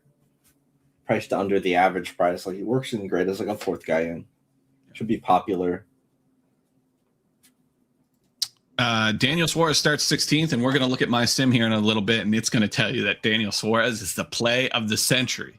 And I'm not entirely sure why, but he is really good on road courses and really good in Watkins Glen and in better form than ever, though I don't know if we know that Spire cars have been better than Trackhouse this year, but does that translate to road courses where Trackhouse has just been lights out for years and years and years? I don't know. I still don't mind this play. Daniel Suarez has been pretty consistently kind of top 15 at any road course you go to. And practice speeds were a bit of a concern, but if he starts pushing towards the top 10 at 7,700, there's something to talk about. I don't mind this play. Probably won't have a ton of leverage, but I think it's very much on the table. Yeah, so he's in pretty good form right now. Like 7 straight top 20s doesn't even nearly tell the story of how well he's actually been running throughout the races. So just in good overall form, looking like he has good Spire speed, Spire just fast across the board. Although, the Hendrick concerns kind of do slow him down a little bit here. I mean, you see McDowell do his usual thing, qualify up high, right? But Suarez in a decent spot here, I'd say. If he just has a pretty good run like he is capable of, You can certainly make the optimal from 7-7, but doesn't stand out as like a super standout play. The practice times weren't like that impressive. Yeah. Yeah, a fine play to maybe get a little leverage on our match the field. Mm-hmm. Ross Chastain starts fourth. We talked about him a little bit already. Watkins Glen is a really strong road course for him, probably his best road course outside of winning at COTA that one time. He sucks at finishing. Yeah. The concern is just the fourth place starting spot with not a whole lot of prospect for dominator points without some field shakeups or some weird things happening. I wouldn't be surprised to see him run in kind of the top 7 or 6 or 7 all day, but it's just kind of a weird spot for Chastain. He goes backwards all the time. If you look his average early running position, just the first half of the race, he's in 7th, and then second half he's like averaging 14th. Like he goes backwards consistently in these. Yeah. Whoops. Just kind of a weird spot. Maybe get a couple shares of him if he can hang in the top 4 all day, or if he can steal some lead laps at some point. If he finishes 4th with a handful of laps, you're talking about 43. That almost gets you there. And, we know how good Trackhouse is, but it is what it is. Kyle Busch starts 21st. He's been really strong on road courses. Everything else has been terrible for Kyle Busch, but one thing you can say is he's still pretty strong on road courses. We've even seen him dominate on road courses at times, though we haven't seen that translate to Watkins Glen, which at one point he was like a favorite to win at Watkins Glen. We're talking about 10 years ago at this point, but should maybe push towards the top 15. Looked really strong in practice, qualified a little worse than I thought he would. If he starts running towards 12th, top 10, we start talking about optimal, maybe a little bit out of reach for him, but looked good in practice, and we know how good he is on road courses. It's just, can Kyle Busch keep his head for 100 clean laps at Watkins Glen? He couldn't do it at Texas. Yeah, he's been a crash out all year. He's in the worst form of his life, but he hasn't been horrible at the road course, at least. Like COTA is one of the better signs of life we've seen from him outside of last week, which was easily his best week of the year. And of course, he had to go throw that in the toilet too. So get ready for the John Hunter Nemechek, Kyle Busch head-to-heads that I'm sure are up on all the sports books this week. Yeah. But in theory, if you can separate yourself from all that extra stuff, he's a fine play. It's just... Yeah, no one's going to touch him because he's cursed. His ownership has been nothing. Yeah. And he looked good at Texas. New crew chief seemed to run really well, was in the top 10 all day, and then just lost his head in the last lap and finished 20th. So bit of a concern there. Carson Hocevar starts 11th. He's run in the top 10 at a lot of road courses. He just cannot finish road courses. Putting together 100 clean laps has been a real struggle for him. We did see him squeak out a top 3 at Watkins Glen a couple years ago. He didn't run that well. He finished that well. But starting 11th with as much, carnage he's caused on road courses over the course of the last kind of 12 months, a little scary. He doesn't follow his own rule at the road courses, which is he starts the wrecks and is the wreck, and he takes himself out consistently. He's making a huge turnaround in his career at this point, right? It's kind of a wait and see approach, like with the intermediates, that's coming around, but he still has a lot of ways to go on these road courses here. So one good finish he got was pretty fucking lucky. Yeah. Austin Cindric's going to be an interesting one, and one of the keys to this slate, I think, because he looked really, really strong in practice, and we've already talked about Cindric a lot here, so I won't belabor the point, but we know how good he is on road courses. We know how strong he was in the O'Reilly series, and when he moved up to Cup, that it was, will he get a win on a road course this year? Never materialized, and since then he's become a bit of a more of a threat on kind of flat tracks than anything. But Watkins Glen, despite all that, has been his better road course. Always inside the top 16 here. But I'm just looking at these practice times, man, and he was really good at practice, no matter who you compared him to. I mean, SVG, a little more pace on the longer run, but man, Cindric was right there. And if he can hang in the top 3 all day, or even the top 5, you start to talk about optimal. I think his projection isn't this optimistic. We have him pegged for a 10th place finish, which it would still be really good compared to where he's been finishing. He kind of has some rec regression to do. But yeah, we saw him like debut in the series with like top 10 after top 10 after top 10 at these road courses. We thought he was going to be one hell of a road course guy, but yeah, it just hasn't been the case recently. Just finishing these races is almost like Hocevar. It's just not happening. We haven't seen him like dominate or get out front. We have seen him have good practices like this before. Usually skewed more towards like early run speed, but here it just kind of looks like he just has speed, so it makes him playable. He's more interesting on FanDuel than DraftKings for sure with the scoring, the way that's set up. His price over there, so again, someone that's worth like some sprinkles, but not going to be like a super popular player or anything. Yeah. Yeah, it's very interesting. Well, keep an eye on him early in the race, because if that practice speed translates at all, then it becomes a very, very interesting kind of play, because he was as fast as anyone. Denny Hamlin, if you listened to the podcast this week and you all were given homework, you need to listen to Accidents Detrimental every week, because it's very, very valuable for DFS and sports betting. The goal is 13th, and that wouldn't necessarily get you to the optimal. If he can slip into the top 10, we start talking about optimal, but I think that would be a bit of a surprise. He did it at Coda, but Watkins Glen has been a bit of more struggle, other than that one race where he qualified on the pole and was just able to maintain his track position. Denny Hamlin admits it. Road courses are just about maximizing points the best you can do. And, these are punt races for him. And he said 13th is the goal. That's not enough for us. So I probably won't have too many shares of Denny Hamlin. I like to rag on Josh Berry as being like the worst road course racer in the field. It's not actually true, but he loses 29% of his driver rating on average at the road courses. He is second worst in the field, however, as Denny Hamlin loses 39% of his driver rating to the field. And yeah, it's just how it goes. Yeah. On road courses, Denny Hamlin, 27.2 below average. Mm-hmm. Terrible on super speedways, road course, and dirt. Elite, best we've ever seen at everything else. Yeah. But yeah, sprinkle play, but probably needs some carnage or some field flips or some weird things to happen. Yeah, I mean, he's not someone you'd like bet to win a stage or anything, but he's probably got to be like the most likely guy to not flip a stage and just take stage points. Absolutely. And he said as much on his podcast. Yeah. Wow. Poop versus piss, 1v1. Bush for Hamlin. I'm going poop here. High key. I think Kyle Busch has the higher ceiling, but I just worry, like, he's legitimately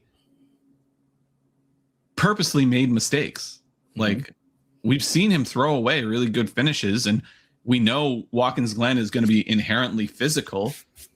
I worry that he drives up to the top 10 and then, somebody moves him out of the way and he loses his head and starts overdriving, makes mistakes, wrecks himself, or just gets frustrated and starts throwing on purpose. Like, we've seen that too. So I think Kyle Busch has the higher ceiling in theory, but Denny Hamlin's going to take exactly what he can get. If that's a 13th, he'll finish 13th. If it's a 9th, he'll finish 9th. He's not going to make him a catastrophic mistake outside of like pit road and stuff like that. So higher ceiling, maybe Busch, higher floor, Denny Hamlin.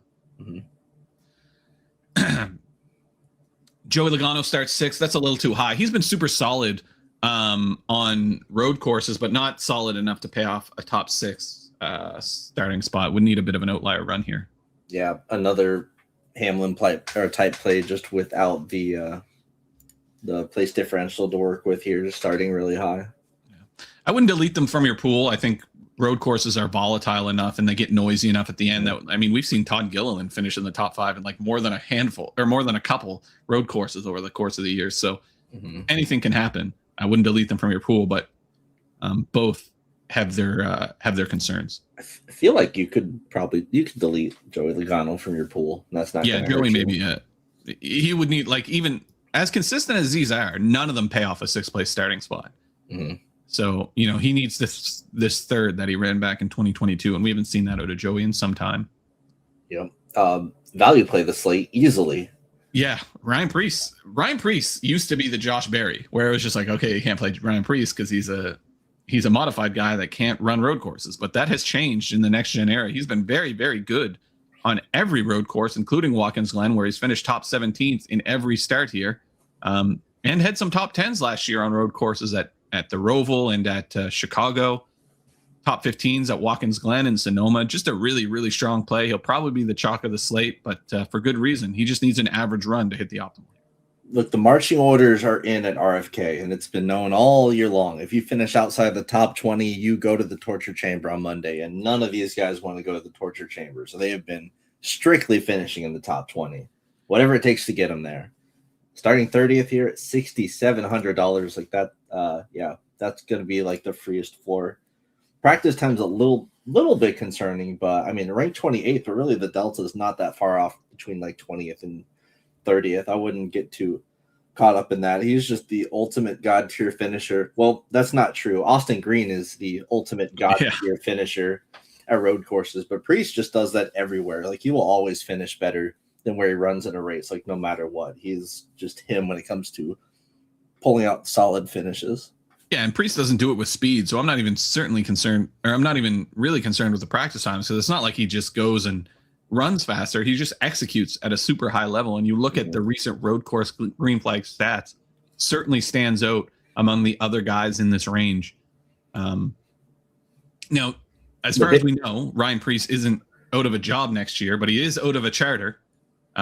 So maximizing runs right now is definitely a priority for that team. As far as we know, he's going to run next year. It just might be as an open team. So getting it while you can is going to be priority for the 60 team. Yeah, and the best part about his green flag stats here, you'll notice the 508 laps completed, best in the entire field. Yeah. He finishes races better than pretty much anyone else. Yeah. K Smooth asking about Reddick. We talked about him a little bit earlier. Just priced up a little high. Obviously, a great road course racer, but Watkins Glen has been the worst of his road courses. He's never really competed for a top 5 here, only led like 3 laps here in a stage cycle, doesn't have many fast laps here. Just one of his worst road courses. Needs a bit of an outlier run to pay off a 10-5. Not outside the realm of possibility, but kind of, 8th to 10th seems like his upside, which wouldn't be enough. Okay. Bubba Wallace, another guy who has made excellent improvements on road courses over the course of the last couple of years. Starts 18th. We've kind of seen him run 10th to 15th most of the time on road courses. You can kind of see it here. Average running position, kind of, 15th, 16th, 17th. Not quite enough to pay off a 18th place starting spot, but if he can creep towards kind of the top 10, what if we given him 11th? He gets 40, probably needs a top 10 to hit the optimal here, which would be a bit unusual, I think. He's just like priced low enough and just starting far back enough where it's like, all right, fine, you can be in the pool, but not someone you're super excited to play or even make a stand on. Todd Gilliland, we want to talk about finishing merchants. Always kind of runs outside of the top 20. He starts 22nd, but you look here, he's got more than a handful of top 20 finishes, including an 11th here a couple of years ago. He starts a little too high to get too invested in, but we have seen instances of Todd Gilliland overperforming towards the end of races here. So it's not a guy I'm on checking, but I probably won't have a ton of leverage here either. Yeah, he had a really strong 2024 season, the 38 car, for whatever reason. It's cooled off here recently, but yeah, he's someone that, like the practice times actually look pretty good for him. And he is someone that we've seen just over finish. He's also blessed. Like, he got a free lucky dog he was not supposed to give given by NASCAR himself. So he must have some aura about him. That's kind of like a priest light there. Unfortunately, he starts 22nd and not 32nd. Yeah. And front row has been down this year across the board. They have struggled, so some concern there as well. Speaking of which, Zane Smith starts 33rd. Didn't have the speed of Todd Gilliland in practice and qualifying, but the upside seems a little higher. His average running positions is a couple positions better. He runs fairly well on these road courses. Needs to really break into the top 20. If I give him a 17th, we start talking about 40th. We start talking about 40 fantasy points. He's done that twice at this track, so some viability here for sure. But Zane Smith has had a pretty terrible season. Yeah, really. It's the last several weeks he's struggled significantly with speed. So starting 30-30, he's still going to be in the pool for sure as like a place differential guy. Someone that's actually ran quite well here specifically, but I'm not as in love with the play as I usually would be on my favorite driver, poor Zane Smith. But there's, just front row seems to be struggling, especially the 38 team. So not worried about him. Also, did we just witness Case move? Oh, wait. Play in the field. He said he wouldn't. He's here. He's playing now. We convinced him to play a little this week.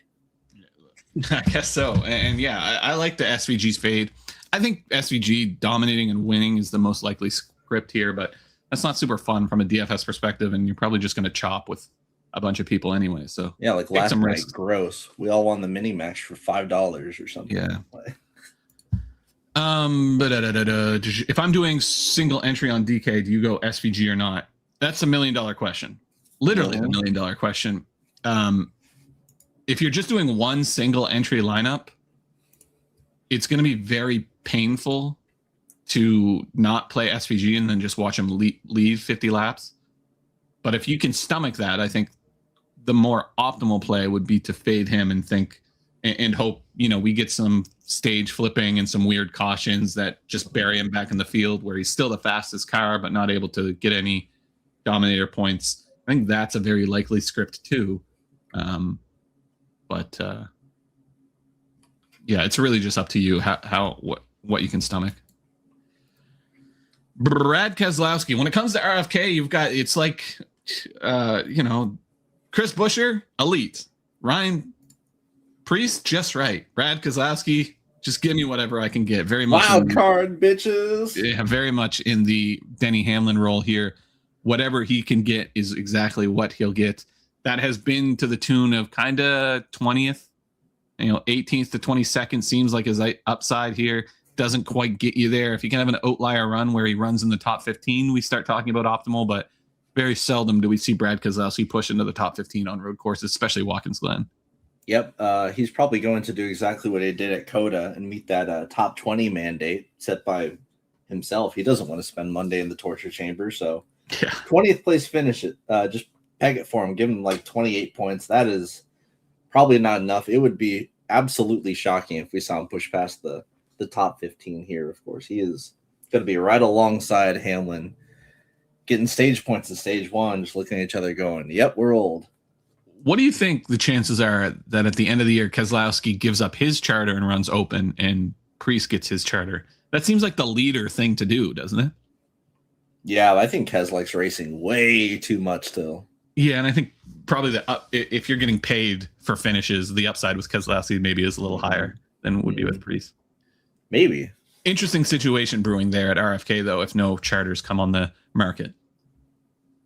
Because that charter, that Ryan Priest charter, is going to Legacy next year, presumably for Riley Herbst, who will open up a seat for Corey Heim. Yeah. How about Corey Heim at Texas? Corey Heim's going to win 69 laps in the 67 car. He's going to win races next year. There's no doubt about it. Yeah. He's not going to be 7K for long. He's going to be like a 10K driver like very soon. Is he the most understated prospect? Like Connor Zilich came in with so much hype. Ty Gibbs came in with a ton of hype. Now Brent Cruz is getting a ton of hype. Like for 3 years now, Corey Heim has been leading just everything. Yes. And the reason is not because of Corey Heim. I mean, sure, he doesn't bring sponsorships. That sucks for him and all that. But like, it's because people still think that the O'Reilly series is the second series, and it's just not anymore. Since the switch to the next gen car, it's clearly been the truck series. Yeah. You want to see something crazy? So this is, if we sort by laps led, 4,600 for Kyle Larson, 3,700 for Denny Hamlin in the Cup Series. In the Truck Series since 2023, Corey Heim has led 3,100 laps. They run what? 12 less races? 12 less races. He would rank third in laps led if this was just a table with all series. 3,100 laps. It's where's crazy. Allgaier in this? That would be the only other person I would think. I don't think it's even close. Yeah, they get way too many spot starts. Yeah. Anyway, a little off topic there. Sorry, but yeah, just some Corey Heim love. Yeah. John Hunter Nemechek starts 17th. Looked really good in practice, but overqualified. Starts 17th. What did I say? No, I'm just saying he starts 17th, and that's all there really is to say, unfortunately. Yeah. He's a strong road course racer. We've seen him be competitive in O'Reilly, but to pay off a 17th starting spot would be a bit of a surprise. Mm-hmm. Noah Gragson is probably your better option, one of your better options in this range. He starts 35th, not an elite road course racer by any means, but Watkins Glen's been his better road course. And I would say that like Noah Gragson has been, he's had some off weeks, but he's been as competitive as anybody at road or at front row racing this year. I think he probably runs kind of towards 25th, which you've got him pegged here for. Probably needs to go closer to top 20 to start talking about optimal. But, we've seen him. He ran 22nd at Coda, ran 21st at Watkins Glen. This is a fine play, especially if you need to go super saver to get some of these top guys in. Yeah, he's going to be – I think he's going to be more popular probably than he should because he is a bad road course driver. He has a worse average green flag running position than – Josh Berry, which I didn't even know you could do without being like Cody Ware, Josh Bilicki, or Catherine Legg in this field, but he does. Little concerning they're 800 to 1, pretty piss poor practice times. All last year he was pretty dog shit. That's like some good finishes in 2024, sure, but really just front row is not really had it recently. I don't know. This is a pretty scary play for me. But starting 35th, it's like you would need carnage, and there's probably not going to be carnage. Yeah. Austin Dillon starts 25th. That's been a boat where he's run at any road course. He's better than he gets credit for at road courses. In practice, looked okay. It's just, what's really his ceiling? 15th. That starts to get you close to your 45 points, 40 points, but not even quite. Only really makes sense if you're going super saver type of lineup. Yeah, you're just attacking the low ownership there with Dillon. Like he's not been horrible, but starting 25th, again, the upsides are very limited. Yeah. Eric Jones, kind of a similar situation, average running position outside of the top 25, does have some kind of outlier top 15 runs, but they're pretty rare and hard to predict. So you can get some exposure to him in the same way you get exposure to Austin Dillon. Yeah, he did run quite good here last year. I think he didn't qualify well. He just was out there really good on strategy. Yeah. But still starting 24th. That's just starting too high to be all that interesting. Ty Dillon starts 31st. He's been okay on road courses, similar upside to Dillon and Eric Jones. Really, the stats tell about the same story, but he starts 6 or 7. He starts 6 positions back. But again, probably needs to push towards the top 20 to get your 40 points. We did see it at Coda. He finished 16th. We've seen him run top 20 at Chicago and Sonoma, but at a race where we don't anticipate a ton of carnage, the upside might be a little capped for Ty Dillon. Yeah, unfortunately, it's kind of like an even play in this range, just considering how much worse he is than the guys who are starting a bit farther up in him. Would like to see him start more like 34th, 35th area. Who's cutting grass? Is there a buzz? Is one of our mics buzzing? No, that's my neighbor. Shout out my neighbor who always grass. he doesn't like me, and he found out when my podcasts are, and bro always mows his lawn at this exact time each week. Should have Taco's neighbor. Yeah. Ricky Stenhouse Jr., another guy that doesn't get enough credit for how solid he is on road course racing. Unfortunately, his upside is kind of the same as we've been talking. His average running position, 24th to 25th. He starts 29th. Really needs to push towards the top 20 to start talking about optimal. We've seen it at the Roval. We've seen it at Coda. We haven't really seen it in a couple of years at Watkins Glen. Another guy you just get some exposure to, and if he gets the strategy right, he could go optimal. But I mean, God knows why he opened at 100 to 1. That was weird. Why was he 100 to 1? And like Bowman was worse. It made no fucking sense. But 400 to 1, that's a pretty appropriate correction. Has some finishes here, I guess. That's cool and everything, but he was dog shit in practice. So no thanks. Riley Herbst is my guy, finally getting a bit of respect. Riley Herbst starts 32nd. Practice was forgettable, but through all of it, through all of his underperformance in this 35, 23, 11 car, he has been fine on road courses. A couple top 20s last year, top 25. Pretty much every road course race, and a top 25 especially if you're going super savers. Stars and scrubs lineup is going to get you there. And the upside seems to be higher. These cars are better, and he's been a little better. If he can push into the top 20, which is where he's been running on the ovals, this is a really strong play, but I think it'll be pretty popular too. How far in the season are we going to make it with Riley Herbst still at $5,200 with him clearly having more speed this year? It's funny. Yeah, you look at his finishes. Yeah, 11th, 14th, 20th back at Phoenix. These are legit racetracks where he's starting to run pretty consistently inside the top 20. Yeah. But alas, it probably will be a few more weeks. But I think people will play him this year. I don't know if you need to play him. He's going to be owned.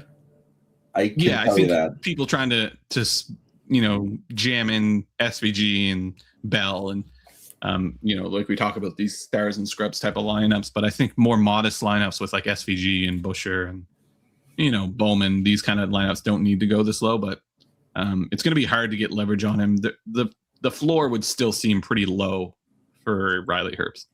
Yeah. Cole Custer starts 19th. He looked really good in practice, and Cole Custer is a very capable road course driver, but not to the tune of paying off a 19th place finishing spot. He did finish top 10 at Mexico, but it's a very different track type than Watkins Glen. It'd be a bit of a surprise to see him push into the top 15 that he would need to pay off this spot. Yeah. He might be having a worse season than Cody Ware, just finish-wise. Holy shit. I looked at his finishes just to see where he's been running. Bro, it's been... What a fall from grace. Stuart Haas, man. Not a single run inside the top 20. Very few inside the top 25. It's been rough.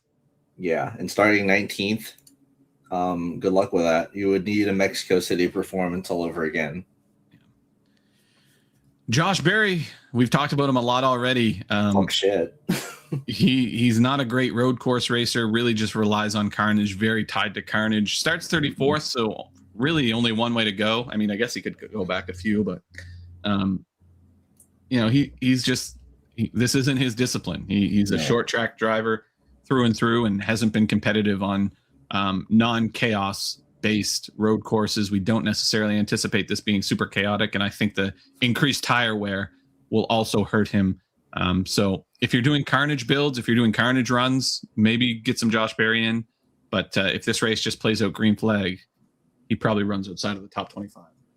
Yeah, I mean, the only thing he's got going for him is the randomly good finish at Sonoma, which is the track that correlates the highest to this one. But, I mean, there was more wrecks than that. There's probably not going to be many wrecks here at all. He doesn't really get those top 20 finishes off of, like, speed and pace. It is really just being in the right place at the right time. Usually he's at the wrong place at the wrong time. That's just how Barry is outside of short tracks. Yeah.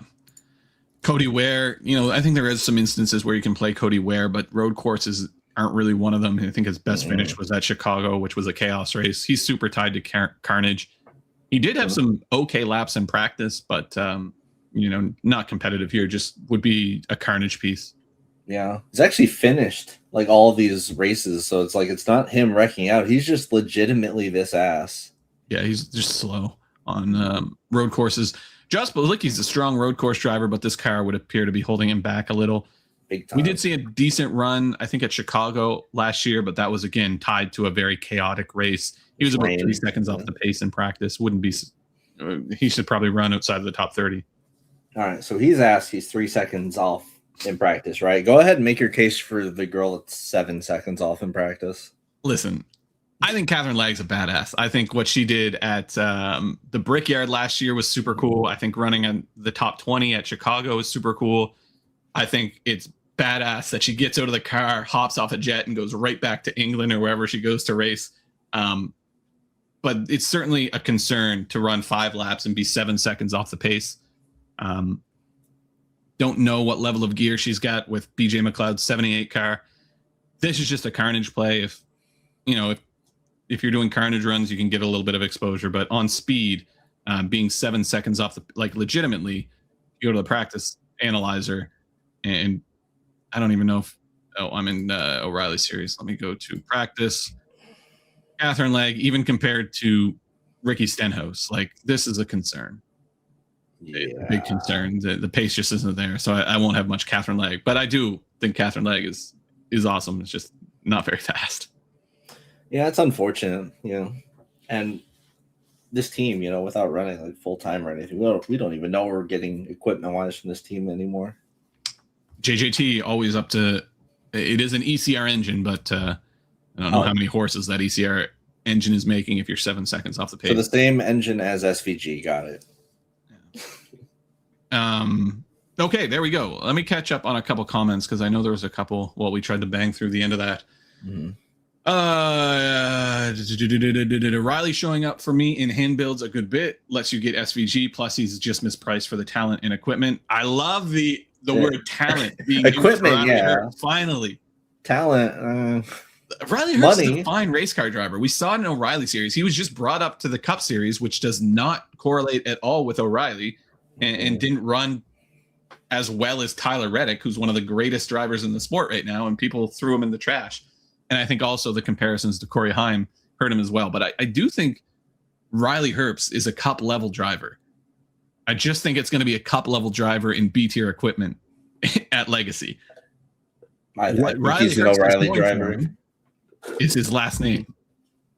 That'll keep him in the Cup series for many years to come, I think. Yeah, I mean O'Reilly, putting Riley in the O'Reilly series, it just makes sense. Like he's Harrison Burton to me. He's not like some natural talent or anything, but he kind of does what he does, and it's I think those are the two options for Riley Herbst. He can go run for Legacy or something similar like that, or he can probably go run for Joe Gibbs and O'Reilly and win 4 or 5 races a year. That's a pretty good gig too, but I think he wants to be in the Cup series. I think we'll see him around for a couple of years, but Corey Heim is coming. Yeah. If Corey Heim doesn't get a ride from 2311, I think you'd have teams chomping at the bit to get him in another. I think he'll be in the Cup series full time no matter what next year. Mm-hmm. I almost actually like leaving money on the table to be different with Herbst. For me, he's projected higher than anyone, 1K above, and about identical with Zane Smith at 28.73 fantasy points. Yeah, you don't need to max out your salary. I think there is some situations where leaving some salary on the table makes sense here.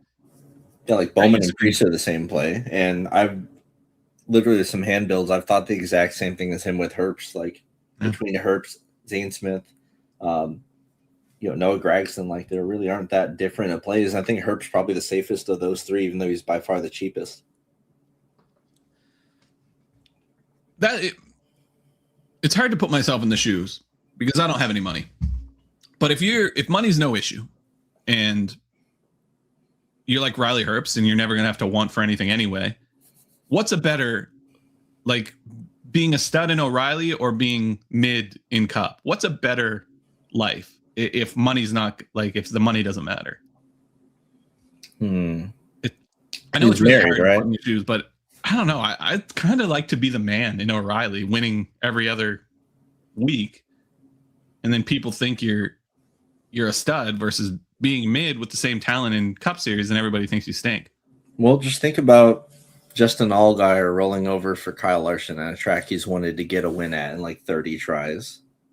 Is that the future you want? Yeah, but Riley Herbst wouldn't have rolled.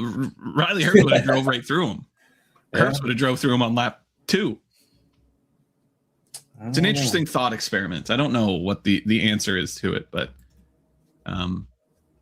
if money's no issue, I think I'd like to be winning 5 or 6 races. I think it's got to be the O'Reilly series because I think that's and Logano would always less say weeks a year. Logano would say if you're not racing to win, what the fuck are you doing? At least put yourself in a situation where you're wanting to win and not just top 15. Yeah.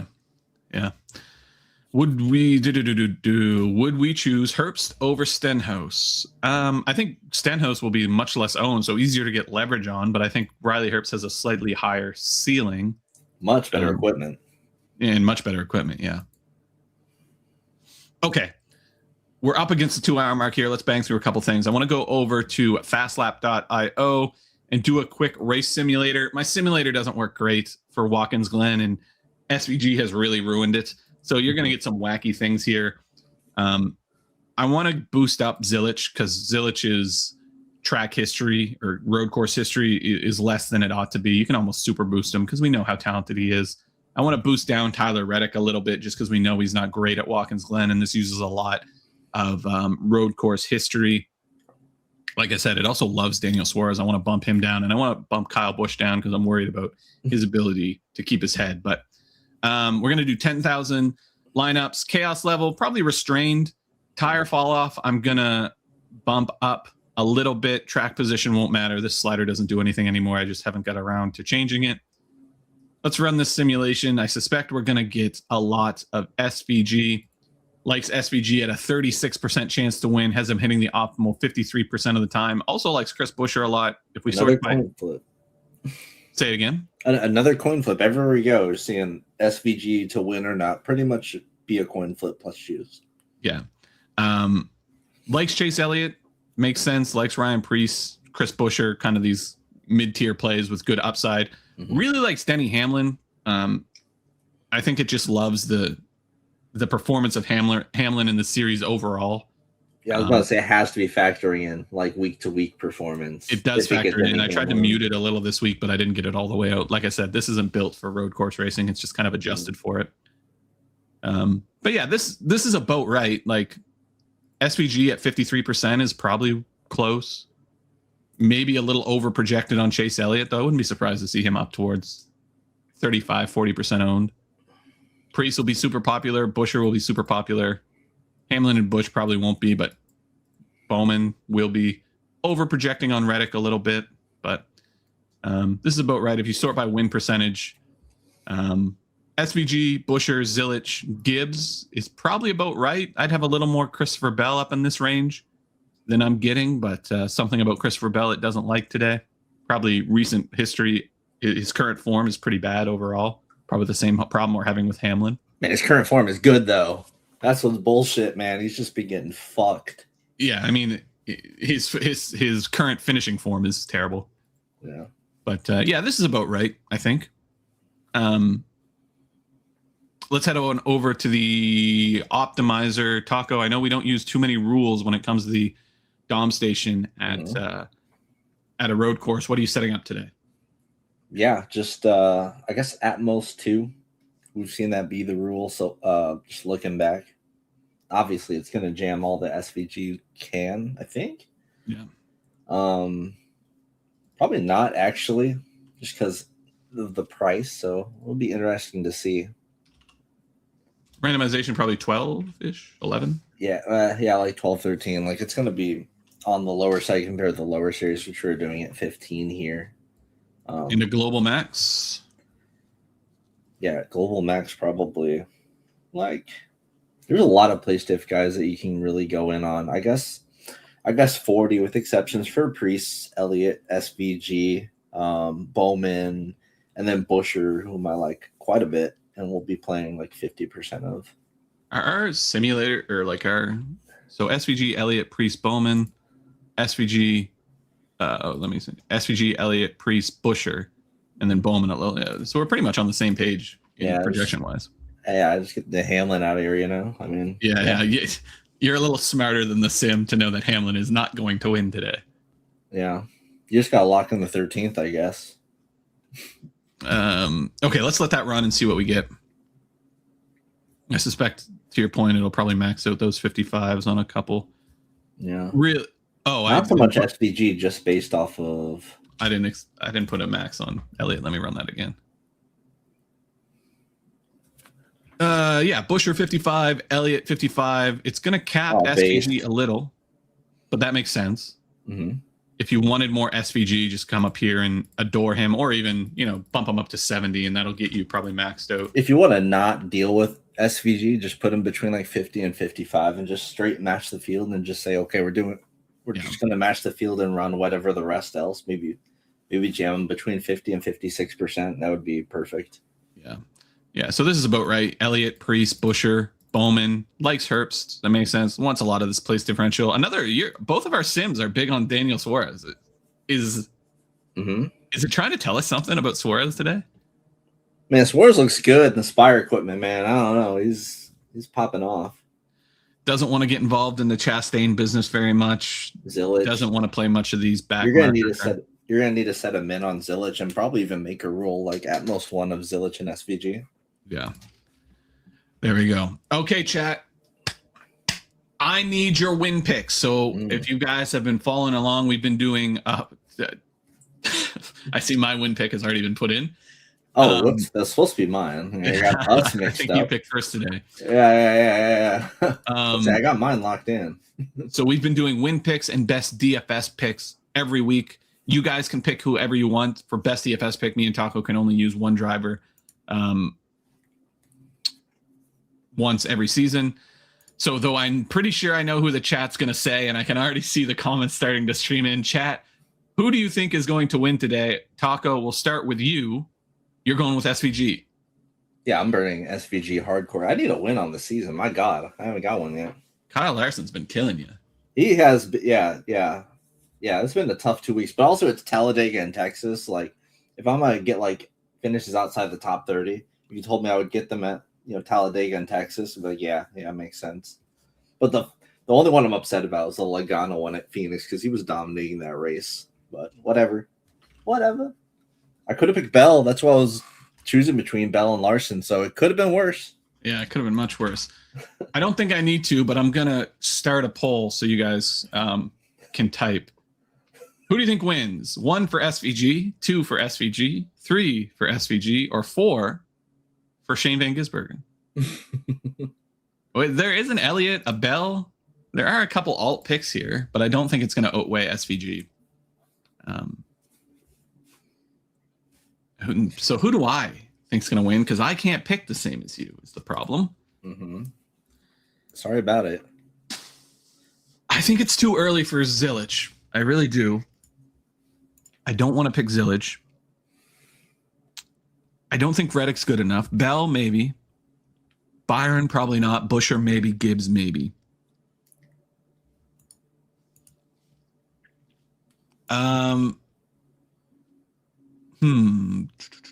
Or, Cindric is an option too. Like, Cindric is really good in practice. Yeah, really good. There's more. I'm going to have to actually do a real poll here because there are some different opinions. So chat, let me do a real poll for you. SVG. We have multiple Gibbs votes. Zilich. Multiple Zilich. Gibbs and Busher was probably the other one. Mm-hmm. Okay, chat. All right, real poll, guys. Real poll. Who do you think will win this race? 1 for SVG, 2 for Connor Zilich, 3 for Ty Gibbs, 4 for Chris Busher. Type 1 in chat for SVG, 2 for Connor Zilich, 3 for Ty Gibbs, 4 for Chris Busher. I'm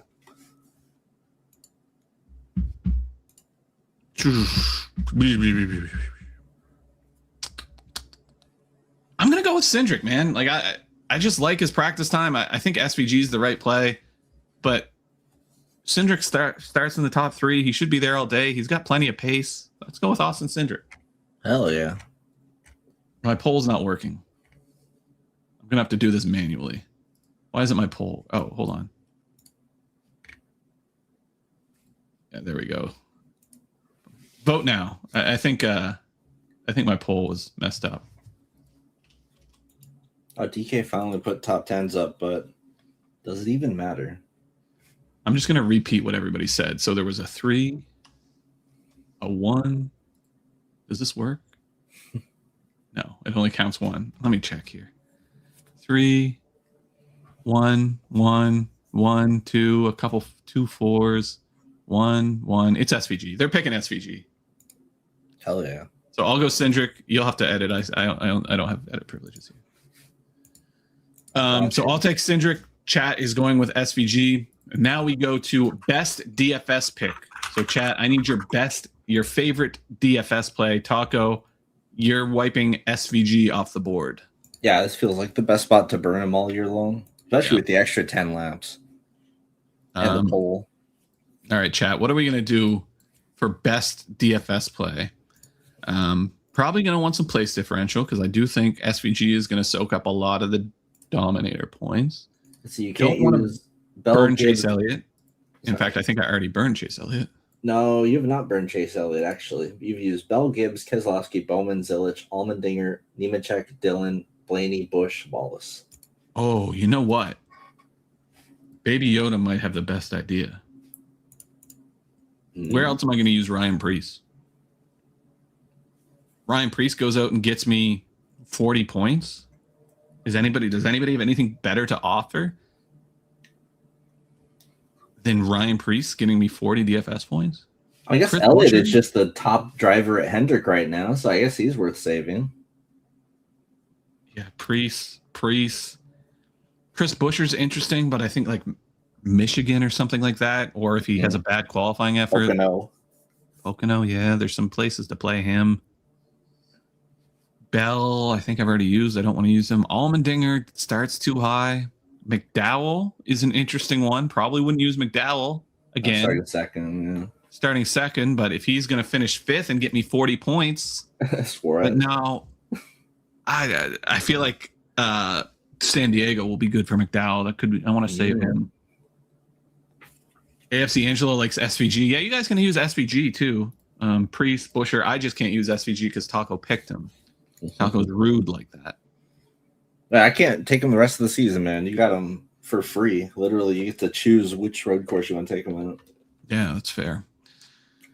I just think 100 laps or something. Bowman. Did I already use Bowman this? Yeah, I used Bowman earlier. Yeah, we right? both already burned him. Yeah, I can't burn Chase Elliott for just. I think we'll go Preece. It's got to be Preece. I'll take my 40 points from Preece and get out of here. Looks like a plan. Okay, and what did chat think? Preece, Gibbs, Elliott, Preece, McDowell, Buescher, SVG, Preece. Seems like chat's going Preece as well. All right. You guys can take SVG.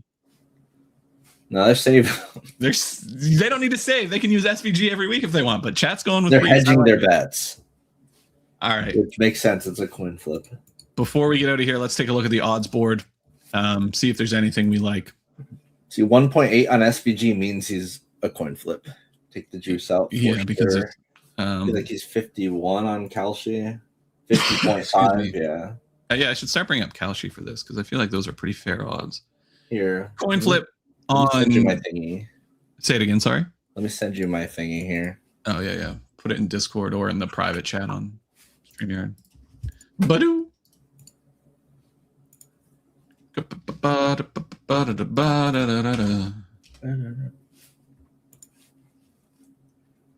There's it just tracks it hourly. So there we go. Scroll over. Yeah. Very interesting. So SVG is held at 40%. And now it's up to 50. Up to 50 now. Connor holding went down a little after qualifying practice. That makes sense. No real major liquidity on everyone else. Reddick, I would buy no on Reddick, honestly. Yeah. But I can't do that thing. Unfortunate, man. That sucks. It's prediction markets of the future. I guess so. I did want to go. Okay, so SVG plus 100, Connor Zilich second plus 450, Reddick plus 1200. Gibbs at plus 1600 is kind of interesting. Cendric at plus 2500, maybe a little interesting. I do want to look at top 10. Yeah, Cendric price down. Where does it get interesting for top 10? At William Byron, top 10. I don't mind that at a coin flip.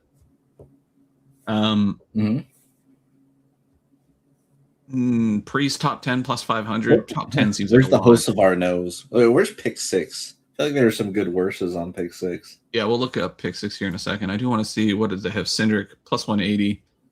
Anything better over yonder? No, these odds are worse.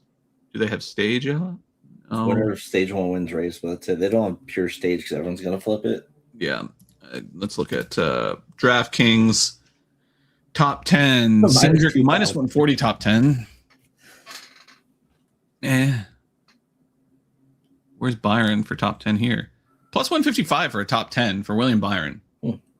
That has me interested a little bit. Let's take a look at pick 6. Where's Larson? Is he up plus? Where's Larson? Is he up plus? He's jacked up again. He was like 4,500 just last night.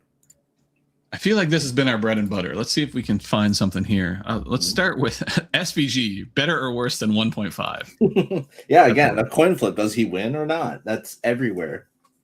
Laps led 48.5. What does his laps led look like on road? Actually, instead, let's go to the research station. We'll go to historical Watkins Glen and go fast laps. Byron had 66 and 23. Chastain had 51 in 24, and SVG had 38 in 25, though he rode in second for a lot of that race for no reason. 48 and a half probably seems close to right. I would lean slightly under here. Yeah, the stage flipping. With the stage flipping, exactly. Fastest laps, 18 and a half. Interesting. With the tire wear, I think he'll be pretty fast on the long runs. 18 has kind of been his floor, and if you put in sitting on the pole plus tire management, maybe more than 18 and a half fast laps is interesting. I like that. Michael McDowell, 4.5 fastest laps. Has he ever gotten anywhere close to 4, 5? 5 in 5 and 6. Yeah. So maybe that's right. Bell was at what? 4.5. Let me just sort by name here. Bell. Yeah, when he starts in the top 10, he usually flirts with that. These are two variants, but I like more than 18 and a half for SVG. Let's look at finishing position. Zilich, 4.5. Interesting. What do you do with Zilich there? Does he have another one of those performances like he's been having, or does he have a performance like how we expect him to have? Is pretty much what it's asking. You know what I am seeing? You're seeing bang. Yeah. Top 5 for Tyler Reddick would be a bit of a surprise. Show me Hocevar. Host. Yeah, 11 No, 11 and a half. Because he's been finishing like 25th. He's just been wrecking out. Joey, 11 and a half seems a little high, no? He's 15th every year here. Where's my here? Joey, where are you? Joey. 3rd, 15th, 14th, 10th. That's probably about right then. AJ, 10th seems a little high for what he's got for gear. I think his ability is much closer to top 10, but as of late, 36th and 11th. That's probably right too, man. Yeah, they're kind of locked in here. Like this Reddick, I think is worse, maybe, but like he's super duper fast is the thing. Like he's been finishing horrifically consistently. Who are you talking about? Cindric, but Cindric got a rocket ship, yeah. Chastain top 10, that's about right. Blaney top 10. McDowell, I don't know if we'll see McDowell fall that far back though. But he makes mistakes is the thing too. Like he doesn't finish super well. Yeah. They're locked in here, man. These are decent. They used to be really shitty on the road courses and the super speedways. They've dialed them in a bit here, and they've been more shitty in other places. What about fantasy points? Anything jump out? It's just going to be based off their finishing position. And what's SVG's fantasy points? 59. Yeah, that's about right.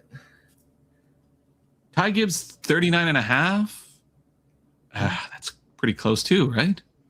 Yep. We go over on Suarez.